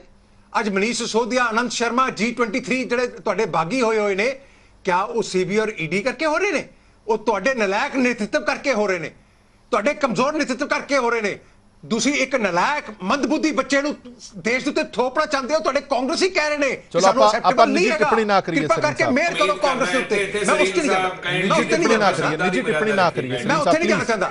ਲੇਕਿਨ ਠੀਕ ਹੈ, ਚਲੋ ਕੋਈ ਰਿਫਲੈਕਟ ਕਰਦਾ ਬੀਜੇਪੀ ਦੀ ਮੈਂਟੈਲਿਟੀ। ਮੇਰਾ ਇਹ ਕਹਿਣਾ ਹੈ ਕਿ ਦੂਸਰੇ ਦੇ ਉੱਤੇ ਜੇ ਟਿੱਪਣੀ ਕਰਨੀ ਹੈ, ਪਹਿਲਾਂ ਆਪਣੀ ਪੀੜੀ ਥਲੇ ਸੋਟਾ ਮਾਰ ਕੇ ਦੇਖ ਲਓ ਕਿ ਤੁਹਾਡੀ ਕਾਂਗਰਸ ਆਪ ਕਮਜ਼ੋਰ ਹੋ ਰਹੀ ਹੈ। ਤੁਹਾਡੇ ਪੰਜਾਬ ਦੇ ਲੀਡਰ ਛੱਡ ਕੇ ਜਾ ਰਹੇ ਨੇ, ਤੁਹਾਡੇ ਆਲ ਇੰਡੀਆ ਦੇ ਲੀਡਰ ਛੱਡ ਕੇ ਜਾ ਰਹੇ ਨੇ, ਤੁਹਾਡੇ ਹੋਰ ਪ੍ਰਦੇਸ਼ਾਂ ਦੇ ਲੀਡਰ ਤੁਹਾਨੂੰ ਛੱਡ ਕੇ ਜਾ ਰਹੇ ਨੇ। ਆਪਣੀ ਪੀੜੀ ਥਲੇ ਸੋਟਾ ਆਪ ਮਾਰੋ ਕਿ ਤੁਹਾਡੇ 'ਚ ਕੀ ਕਮਜ਼ੋਰੀਆਂ ਆ ਗਈਆਂ, ਤੁਹਾਡੀ ਲੀਡਰਸ਼ਿਪ ਕਿੱਥੇ ਕਮਜ਼ੋਰ ਹੋ ਗਈ। ਠੀਕ ਹੈ, ਸਵਾਲ ਤੇ ਇਸ ਗੱਲ ਤੇ ਹੈਗਾ। ਆਪਾਂ ਇਹਦਾ ਕਰਦੇ ਕੀ ਆ? ਆਪਣੀ ਕਮਜ਼ੋਰੀ ਦੇਖਣ ਦੀ ਬਜਾਏ ਦੂਜੇ ਧਿਰਾਂ ਦੇ ਉੱਤੇ ਆਪਾਂ ਪ੍ਰਸ਼ਨ ਚਿੰਨ੍ਹ ਕਰਨਾ ਸ਼ੁਰੂ ਕਰ ਦਿੰਦੇ ਨੇ। ਚਲੋ ਮੈਂ ਵਾਪਸ ਆ ਸੀਬੀਆਈ ਥੋੜਾ ਜਿਹਾ ਹਾਂ, ਇਹ ਇਤਫਾਕ ਵੀ ਹੋ ਸਕਦਾ, ਇਹ ਇਤਫਾਕ ਵੀ ਹੋ ਸਕਦਾ। ਵਾਰ-ਵਾਰ ਇਹ ਗੱਲਾਂ ਬਹੁਤ ਕਰਦੇ ਨੇ ਕਾਂਗਰਸ ਵਾਲੇ ਜਾਂ ਅਕਾਲੀ ਦਲ ਵਾਲੇ ਕਿ ਬੀਜੇਪੀ ਵਾਲਿਆਂ ਤੇ ਉੱਤੇ ਨਹੀਂ ਈਡੀ ਦੀ ਰੇਡ ਪੈਂਦੀ ਜਾਂ ਸੀਬੀਆਈ ਦੀ ਰੇਡ ਪੈਂਦੀ। ਇਹ ਇਤਫਾਕ ਹੋ ਸਕਦਾ, ਮੈਂ ਤਾਂ ਇਹਨੂੰ ਕੁਝ ਨਹੀਂ ਕਹਿ ਰਿਹਾ, ਪਰ ਇਹ ਸਵਾਲ ਜ਼ਰੂਰ ਚੁੱਕਦੇ ਨੇ ਕਿ ਜੇ ਕੋਈ ਲੀਡਰ ਬੀਜੇਪੀ 'ਚ ਸ਼ਾਮਲ ਹੋ ਗਿਆ, ਨਾ ਤਾਂ ਉਹਨੂੰ ਈਡੀ ਦੇਖੇ ਨਾ ਉਹਨੂੰ ਸੀਬੀਆਈ ਦੇਖੇ। ਕਸੂਰ ਉਹਦਾ ਇਹ ਹੈ ਕਿ ਉਹ ਬੀਜੇਪੀ ਤੋਂ ਬਾਹਰ ਹੈ। ਨਹੀਂ ਹਰਪ੍ਰੀਤ ਜੀ, ਗੱਲ ਇਹ ਹੈ ਕਿ ਇੰਨੇ ਸਾਲ ਜੇ ਰਾਜ ਕੀਤਾ ਤੇ ਇਹਨਾਂ ਲੋਕਾਂ ਨੇ ਕੀਤਾ, ਜੇ ਭ੍ਰਸ਼ਟਾਚਾਰ ਕੀਤਾ ਤੇ ਇਹਨਾਂ ਨੇ ਕੀਤਾ, ਅਸੀਂ ਨਹੀਂ ਕੀਤਾ। ਕੋਲ ਸਕੈਮ ਹੋਇਆ, 2G ਸਕੈਮ ਹੋਇਆ, ਬਫਰ ਸਕੈਮ ਹੋਇਆ, ਇਹਨਾਂ ਲੋਕਾਂ ਨੇ ਕੀਤੇ ਨੇ। ਜਿਹੜਾ ਬੰਦਾ ਗਲਤ ਕਰੇਗਾ ਚਲੋ ਠੀਕ ਉਹਦੇ ਤੇ ਆਏਗਾ ਨਾ। ਠੀਕ ਹੈ ਮੈਂ ਤੁਹਾਡੇ ਮਿੰਟ ਆ ਗਿਆ, ਖੜਿਆਲ ਸਾਹਿਬ ਕੋਲੋਂ ਜਵਾਬ ਲੈ ਲੈਣਾ, ਫਿਰ ਤਾਰੀ ਸਾਹਿਬ ਕੋਲ ਲੈਣਾ। ਖੜਿਆਲ ਸਾਹਿਬ ਹੱਸ ਰਹੇ ਨੇ, ਮੁਸਕਰਾ ਰਹੇ ਨੇ। ਚਲੋ ਹਾਂਜੀ, ਖੜਿਆਲ ਸਾਹਿਬ ਪੁੱਠੇ ਕੰਮ ਕਰੋਗੇ ਤਾਂ ਸੀਬੀਆਈ ਵੀ ਫੜੂਗੀ, ਈਡੀ ਵੀ ਫੜੇਗੀ। ਜੇ ਸਹੀ ਕੰਮ ਕਰਦੇ ਹੋ ਤਾਂ ਕੋਈ ਨਹੀਂ ਫੜੇਗਾ, ਸਟੇਟ ਦੇ ਵਿੱਚ ਵਿਜੀਲੈਂਸ ਵੀ ਫੜੇਗੀ। ਪਹਿਲਾਂ ਤਾਂ ਮੈਂ ਇੱਥੇ ਕਿਸੇ ਦੇ ਟਾਈਮਸ ਨਹੀਂ ਬੋਲਿਆ, ਮੈਨੂੰ ਕਾਈਂਡਲੀ ਕੋਈ ਜੀ ਨੰਬਰ 1 ਜਿਹੜੀ ਪਰਸਨਲ ਟਿੱਪਣੀ ਸਰੀਨ ਸਾਹਿਬ ਨੇ ਕੀਤੀ, ਮੈਂ ਉਹਦਾ ਜਵਾਬ ਉਸੇ ਤਰੀਕੇ ਨਾਲ ਦੇ ਸਕਦਾ। ਮੋਦੀ ਸਾਹਿਬ ਬਾਰੇ ਬੋਲ ਸਕਦਾ, ਹੋਰ ਲੀਡਰਸ ਬਾਰੇ ਬੋਲ ਸਕਦਾ, ਲੇਕਿਨ ਮੈਂ ਸਟੂਪ ਡਾਊਨ ਨਹੀਂ ਕਰੂੰਗਾ ਕਿਉਂਕਿ ਸਾਡੀ ਪਾਰਟੀ ਦੇ ਵਿੱਚ ਇਹ ਨਹੀਂ ਹੁੰਦਾ। ਇਹ ਬੀਜੇਪੀ ਦੀ ਮੈਂਟੈਲਿਟੀ ਰਿਫਲੈਕਟ ਹੁੰਦੀ ਹੈ। ਦੂਜੀ ਗੱਲ, ਜਿਹੜਾ ਸੀਬੀਆਈ ਦੀ ਦੂਜੀ ਗੱਲ ਹੈ, ਇਨਵੈਸਟੀਗੇਟ ਕਰ ਸਕਦੀ ਹੈ ਕਿ ਨਹੀਂ। ਸਰੀਨ ਸਾਹਿਬ ਕਹਿੰਦੇ ਵੀ ਸੀਬੀਆਈ ਆਪਦੀ ਮਰਜ਼ੀ ਨਾਲ ਇਨਵੈਸਟੀਗੇਟ ਨਹੀਂ ਕਰ ਸਕਦੀ। ਸੀਬੀਆਈ ਕੋਰਟ ਤੋਂ ਵਾਰੰਟ ਲੈ ਸਕਦੀ ਹੈ ਤੇ ਉਦੋਂ ਬਾਅਦ ਸਟੇਟ ਦੇ ਵਿੱਚ ਐਕਸਾਈਜ਼ ਪਾਲਿਸੀ ਨੂੰ, ਪੰਜਾਬ ਦੀ ਨੂੰ ਇਨਵੈਸਟੀਗੇਟ ਕਰ ਸਕਦੀ ਹੈ। ਇਹਦੇ ਵਿੱਚ ਕੋਈ ਦੋ ਰਾਹ ਨਹੀਂ ਹੈ, ਨਾਟ ਐਨ ਆਉਂਸ ਆਫ ਅ ਡਾਊਟ। ਕਿਉਂਕਿ ਜਿੱਥੇ ਸਟੇਟ ਹੈ, ਹੁਣ ਤੁਸੀਂ ਹਰਦੀਪ ਜੀ ਆਪ ਦੱਸੋ, ਇੱਥੇ ਆਮ ਆਦਮੀ ਪਾਰਟੀ ਦੀ ਸਰਕਾਰ ਅਗਲੇ 5 ਸਾਲਾਂ ਲਈ ਰਹੂਗੀ, ਤਾਂ ਉਹਦਾ ਇਹ ਮਤਲਬ ਹੈ ਇੱਥੇ ਪੰਜਾਬ 'ਚ ਕੋਈ ਵੀ ਕਰਪਸ਼ਨ ਕਰਨਗੇ, ਕੋਈ ਵੀ ਸਕੈਮ ਕਰਨਗੇ ਤੇ ਇਹਦੇ ਬਾਰੇ ਕੋਈ ਕੁਝ ਕਰ ਹੀ ਨਹੀਂ ਸਕੂਗਾ। That's not how it happens, right? So therefore CBI can very much act on it. Number 3, ਜਿਹੜੀ ਗੱਲ ਸਰੀਨ ਸਾਹਿਬ ਕਰ ਰਹੇ ਸਾਡੇ ਲੀਡਰਸ ਦੀ, ਵੀ ਤੁਹਾਨੂੰ ਛੱਡ ਕੇ ਜਾ ਰਹੇ ਆ, ਤੇ ਮੈਂ ਇਹਨਾਂ ਨੂੰ ਇੱਕ ਗੱਲ ਦੱਸਦਾ ਕਿ ਸਾਡੀ ਪਾਰਟੀ ਦੇ ਲੀਡਰ ਜੇ ਛੱਡ ਕੇ ਜਾ ਰਹੇ ਹੈ ਤਾਂ we are happy about it. ਕਿਉਂਕਿ ਸਮੁੰਦਰ ਚੋਂ ਬਾਲਟੀ ਨਿਕਲ ਜੂ, ਸਮੁੰਦਰ ਨੂੰ ਫਰਕ ਨਹੀਂ ਪੈਂਦਾ। ਤੇ ਇੱਕ ਲੀਡਰ ਜਿਹੜੀ ਨੋਟ ਕਰਨ ਵਾਲੀ ਗੱਲ ਹੈ, ਉਹ ਬੋਲ ਕੇ ਜਾ ਸਕਦੇ ਆ, ਉਹ ਪਾਰਟੀ ਬਾਰੇ ਬੋਲ ਸਕਦੇ ਆ, ਪਾਰਟੀ ਨੂੰ ਕ੍ਰਿਟਿਸਾਈਜ਼ ਵੀ ਕਰ ਸਕਦੇ ਆ। ਤਾਂ ਰਿਫਲੈਕਟ ਕੀ ਹੁੰਦਾ ਹੈ ਕਿ freedom of speech and expression ਤੇ ਲੋਕਤੰਤਰ ਅੱਜ ਵੀ ਕਾਇਮ ਹੈ, ਅਨਲਾਈਕ ਦ ਬੀਜੇਪੀ।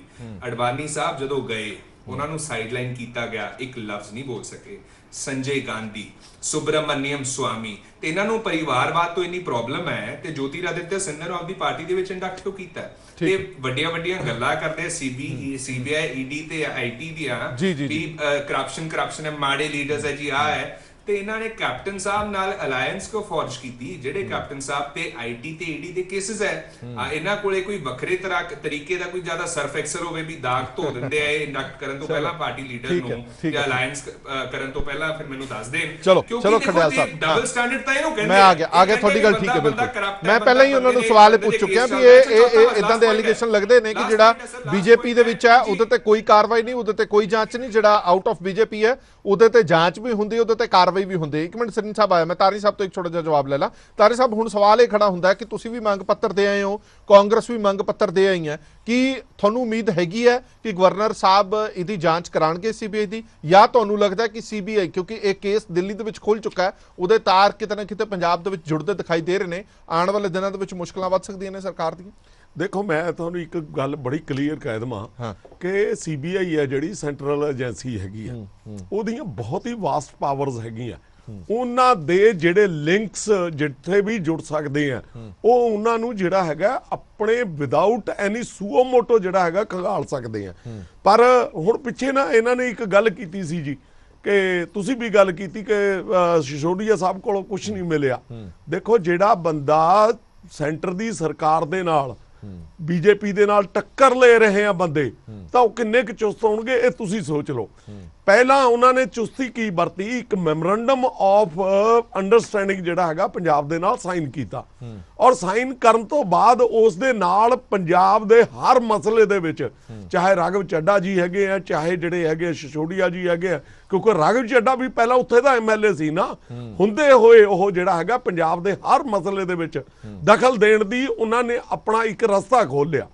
ਹੁਣ ਦੂਜੀ ਗੱਲ ਜਿਹੜੀ ਹੈਗੀ ਆ, ਦੇਖੋ ਤੁਸੀਂ ਕਹਿੰਦੇ ਸੀ ਕਿ ਸੀਬੀਆਈ ਜਿਹੜੀ ਹੈਗੀ ਆ ਪਿੰਜਰੇ ਦਾ ਤੋਤਾ ਹੈ, ਸੀਬੀਆਈ ਬਾਰੇ ਬਹੁਤ ਸਾਰੀਆਂ ਟਿੱਪਣੀਆਂ ਜਿਹੜੀਆਂ ਆਨਰੇਬਲ ਸੁਪਰੀਮ ਕੋਰਟ ਨੇ ਵੀ ਕਰੀਆਂ, ਪਰ ਜੇ ਅਸੀਂ ਚੌਕੀਦਾਰੇ ਦਾ ਕੰਮ ਨਹੀਂ ਕਰਾਂਗੇ ਕਿ ਜਾਗਦੇ ਰਹੋ ਜਾਗਦੇ ਰਹੋ ਜਾਗਦੇ ਰਹੋ, ਤਾਂ ਇਹ ਤਾਂ ਅਲਟੀਮੇਟਲੀ ਇਹ ਹੋਊਗਾ ਕਿ ਮਤਲਬ ਫਿਰ ਉਹ ਤਾਂ ਲੰਕਾ ਵਾਲਾ ਕੰਮ ਹੋ ਜਾਊਗਾ ਸਾਰੇ ਦਾ ਸਾਰਾ। ਅੱਜ ਪੰਜਾਬ ਦੀ ਪੋਜੀਸ਼ਨ ਇਹ ਹੈਗੀ ਆ, ਜਿੰਨੀਆਂ ਪਾਲਿਸੀਜ਼ ਦੀ ਗੱਲ ਇਹ ਕਰਦੇ ਆ, ਦੇਖੋ ਐਕਸਾਈਜ਼ ਪਾਲਿਸੀ ਨੂੰ ਤਾਂ ਛੱਡ ਲਓ ਇੱਕ ਪਾਸੇ ਜੀ, ਮਾਈਨਿੰਗ ਪਾਲਿਸੀ ਤੇ ਆਨਰੇਬਲ ਹਾਈ ਕੋਰਟ ਜਿਹੜੀ ਹੈਗੀ ਆ ਉਹ ਕਰ ਰਹੀ ਹੈਗੀ ਆ, ਟਿੱਪਣੀ ਕਰ ਰਹੀ ਹੈਗੀ ਆ ਔਰ ਸਟੇ ਕਰ ਰਹੀ ਹੈਗੀ ਆ। ਤੁਸੀਂ ਦੇਖੋ ਮੈਂ ਨਾਲ ਹੀ ਬੀਜੇਪੀ ਨੂੰ ਵੀ ਕੁਐਸਚਨ ਕਰਦਾ ਕਿ ਬੀਜੇਪੀ ਤੁਸੀਂ ਜਿਹੜਾ ਹੈਗਾ 50 ਕਿਲੋਮੀਟਰ ਦਾ ਦਾਇਰਾ ਜਿਹੜਾ ਹੈਗਾ ਬੀਐਸਐਫ ਨੂੰ ਦਿੱਤਾ ਸੀ, ਜੇ ਉਹਨਾਂ ਦੇ ਏਰੀਆ ਦੇ ਵਿੱਚ ਕੋਈ ਇਲੀਗਲ ਕੰਮ ਹੋ ਰਿਹਾ ਹੈਗਾ, ਔਰ ਜਿਹੜਾ ਹੈਗਾ ਆਨਰੇਬਲ ਹਾਈ ਕੋਰਟ ਨੇ ਇਹ ਗੱਲ ਕਹੀ ਕਿ ਤੁਸੀਂ ਜਿਹੜਾ ਹੈਗਾ ਬਾਰਡਰ ਏਰੀਆ ਦੇ ਵਿੱਚ ਇਹ ਜਿਹੜਾ ਹੈਗਾ ਸਿਕਿਉਰਿਟੀ ਨੂੰ ਖਤਰਾ, ਉਹਨਾਂ ਨੇ ਕਿਉਂ ਨਹੀਂ ਰੋਕਿਆ? ਹੁਣ ਦੇਖੋ ਜਿਹੜਾ ਇਹ ਪਾਲਿਸੀ ਮਾਈਨਿੰਗ ਪਾਲਿਸੀ ਸ਼ੁਰੂ ਤੋਂ ਇਹ ਕਰਦੇ ਆਉਂਦੇ ਸੀ, ਉਸ ਦੇ ਉੱਤੇ ਜਿਹੜਾ ਹੈਗਾ ਆਨਰੇਬਲ ਹਾਈ ਕੋਰਟ ਟਿੱਪਣੀ ਕਰ ਰਹੀ ਹੈ। ਦੂਜੀ ਜਿੰਨੀਆਂ ਇਹਨਾਂ ਨੇ ਪਿਛਲੇ ਟਾਈਮ ਦੇ ਵਿੱਚ ਗੱਲਾਂ ਕੀਤੀਆਂ ਕਿ ਜੀ ਬਰਗਾੜੀ ਕੇਸ ਫਲਾਣਾ ਕੇਸ, ਉਹਦੇ ਉੱਤੇ ਆਨਰੇਬਲ ਹਾਈ ਕੋਰਟ ਟਿੱਪਣੀਆਂ ਕਰ ਰਹੀ ਆ। ਮੈਂ ਉਸੇ ਤੇ ਆਉਂਗਾ ਜੀ। ਹੁਣ ਅੱਜ ਐਕਸਾਈਜ਼ ਪਾਲਿਸੀ ਦੇ ਵਿੱਚ ਜਿਵੇਂ ਬਰਾੜ ਸਾਹਿਬ ਅਰਮਾਨਜੋਤ ਬਰਾੜ ਹੋਰਾਂ ਨੇ ਵੀ ਕਿਹਾ ਕਿ ਪਹਿਲਾਂ ਕਦੇ ਟਾਈਮ ਹੁੰਦਾ ਸੀਗਾ ਕਿ ਬਾਹਰੋਂ ਸਮਗਲ ਹੁੰਦੀ ਸੀ ਸ਼ਰਾਬ, ਹੁਣ ਪੰਜਾਬ ਚੋਂ ਸਮਗਲ ਹੋਣ ਲੱਗੀ ਹੈ ਸ਼ਰਾਬ। ਤਾਂ ਤੁਹਾਨੂੰ ਨਹੀਂ ਲੱਗਦਾ ਕਿ ਜੇ ਤੁਸੀਂ ਹੁਣ ਵਾਰ-ਵਾਰ ਜਾਂਚ ਦੀ ਕਹੀ ਜਾਂਦੇ ਹੋ, ਇਹ ਸ਼ਰਾਬ ਦੇ ਜਿਹੜੇ ਲੋਕ ਆਦੀ ਨੇ ਉਹ ਤਾਂ ਤੁਹਾਨੂੰ ਬਦਦੁਆਵਾਂ ਦੇਣਗੇ ਕਿ ਸਸਤੀ ਸ਼ਰਾਬ ਮਿਲ ਰਹੀ ਹੈ, ਤਾਂ ਤੁਹਾਨੂੰ ਪ੍ਰੋਬਲਮ ਕੀ ਹੈ? ਸਸਤੀ ਸ਼ਰਾਬ ਤਾਂ ਮਿਲ ਲੈਣ ਦਿਓ। ਨਹੀਂ, ਪਹਿਲੀ ਗੱਲ ਤਾਂ ਸ਼ਰਾਬ ਸਸਤੀ ਨਹੀਂ ਹੈਗੀ, ਤੁਸੀਂ ਰੇਟ ਮੰਗਾ ਲਓ, ਰੇਟ ਮੰਗਾ ਲਓ, ਤੁਸੀਂ ਇੱਥੇ ਇਹਦੇ ਤੇ ਚਲਾ ਦਿਓ, ਪਹਿਲੀ ਗੱਲ। ਦੂਜੀ ਗੱਲ, ਹੋਰ ਦੂਜੀਆਂ ਸਟੇਟਾਂ ਨਾਲੋਂ ਸਸਤੀ ਹੋ ਸਕਦੀ ਆ, ਉਹਦੇ ਨਾਲ ਇਹ ਨਹੀਂ ਹੈਗਾ ਕਿ ਤੁਹਾਡੀ ਪਾਕਟ ਵੱਧ ਗਈ। ਤੀਜੀ ਗੱਲ, ਮੈਂ ਤੁਹਾਨੂੰ ਇੱਕ ਗੱਲ ਕਰਦਾ, ਇੱਕ ਵਰਡ ਸਾਡੇ ਕੋਲ ਜਿਹੜਾ ਹੈਗਾ ਵਕੀਲਾਂ ਕੋਲ ਇਲੀਗੈਲਿਟੀ ਹੈਗੀ ਆ। ਇਲੀਗੈਲਿਟੀ ਤਾਂ ਯਾਰ ਚਾਹੇ ਸਮਗਲਿੰਗ ਬਾਹਰਲੇ ਪਾਸੇ ਨੂੰ ਹੋਵੇ ਜਾਂ ਅੰਦਰਲੇ ਪਾਸੇ ਨੂੰ ਹੋਵੇ, ਇਲੀਗੈਲਿਟੀ ਤਾਂ ਇਲੀਗੈਲਿਟੀ ਆ, ਉਹਨੂੰ ਰੋਕਣਾ ਕਿਹਨੇ ਹੈਗਾ? ਜਾਂ ਸੈਂਟਰ ਦੀ ਸਰਕਾਰ ਨੇ ਜਾਂ ਜਿਹੜਾ ਹੈਗਾ ਸਟੇਟ ਦੀ ਸਰਕਾਰ ਨੇ। ਸਟੇਟ ਦੀ ਸਰਕਾਰ ਮਿਲੀ ਵੀ ਹੈਗੀ ਆ, ਔਰ ਜਿੱਡੇ ਸਕੈਮ ਅੱਜ ਨਿਕਲਦੇ ਆ ਰਹੇ ਹੈਗੇ ਆ, ਉਸ ਹਿਸਾਬ ਦੇ ਨਾਲ ਜਿਹੜਾ ਹੈਗਾ ਪੰਜਾਬ ਬਹੁਤ ਜਲਦੀ ਜਿਹੜਾ ਹੈਗਾ ਬਹੁਤ ਪਿੱਛੇ ਚਲਾ ਜਾਊਗਾ, ਔਰ ਬੱਤਰ ਹਾਲਤ ਪੰਜਾਬ ਦੇ। ਚਾਹੇ ਤੁਸੀਂ ਲਾ ਐਂਡ ਆਰਡਰ ਦੀ ਗੱਲ ਕਰ ਲਓ, ਅੱਜ ਲਾ ਐਂਡ ਆਰਡਰ ਦੇ ਵਿੱਚ ਸਿੱਧੂ ਮੂਸੇਵਾਲਾ ਕੇਸ ਦੇ ਵਿੱਚ ਕੀ ਹੋ ਰਿਹਾ ਹੈਗਾ ਤੁਹਾਡੇ ਸਾਹਮਣੇ ਹੈ। ਹੁਣ ਤੱਕ ਇੱਕ ਲੀਡ ਇਹਨਾਂ ਨੇ ਫੜੀ ਹੋਵੇ, ਬਾਕੀ ਚੀਜ਼ਾਂ ਤਾਂ ਕਹਿੰਦੇ ਸਾਨੂੰ ਟਾਈਮ ਦਿਓ। ਲਾ ਐਂਡ ਆਰਡਰ ਤਾਂ ਇਹਨਾਂ ਦੇ ਹੱਥ ਦੇ ਵਿੱਚ, ਉਹਨੂੰ ਤਾਂ ਕਰਨ। ਚਲੋ ਠੀਕ ਹੈ, ਮੇਰੇ ਕੋਲ ਸਮਾਂ ਘੱਟ ਹੈ। ਬਹੁਤ ਬਹੁਤ ਧੰਨਵਾਦ ਸਾਰੇ ਮਹਿਮਾਨਾਂ ਦਾ ਇਸ ਪੂਰੀ ਵਿਚਾਰ ਚਰਚਾ ਦੇ ਲਈ, ਕਿਉਂਕਿ ਇਹ ਮੁੱਦਾ ਬਹੁਤ ਗੰਭੀਰ ਬਣਦਾ ਜਾ ਰਿਹਾ ਹੈ। ਮੁੱਦਾ ਇਸ ਲਈ ਵੀ ਗੰਭੀਰ ਬਣਦਾ ਜਾ ਰਿਹਾ ਹੈ ਕਿ ਇੱਕ ਸਰਕਾਰ ਇਹ ਕਹਿ ਰਹੀ ਹੈ ਕਿ ਅਸੀਂ ਕੱਟੜ ਇਮਾਨਦਾਰ ਸਰਕਾਰ ਹੈਗੇ ਆ, ਔਰ ਜੋ ਸਾਡੇ ਤੇ ਐਲੀਗੇਸ਼ਨ ਲਗਾ ਰਹੇ ਨੇ ਉਹ ਝੂਠੇ ਐਲੀਗੇਸ਼ਨ ਨੇ।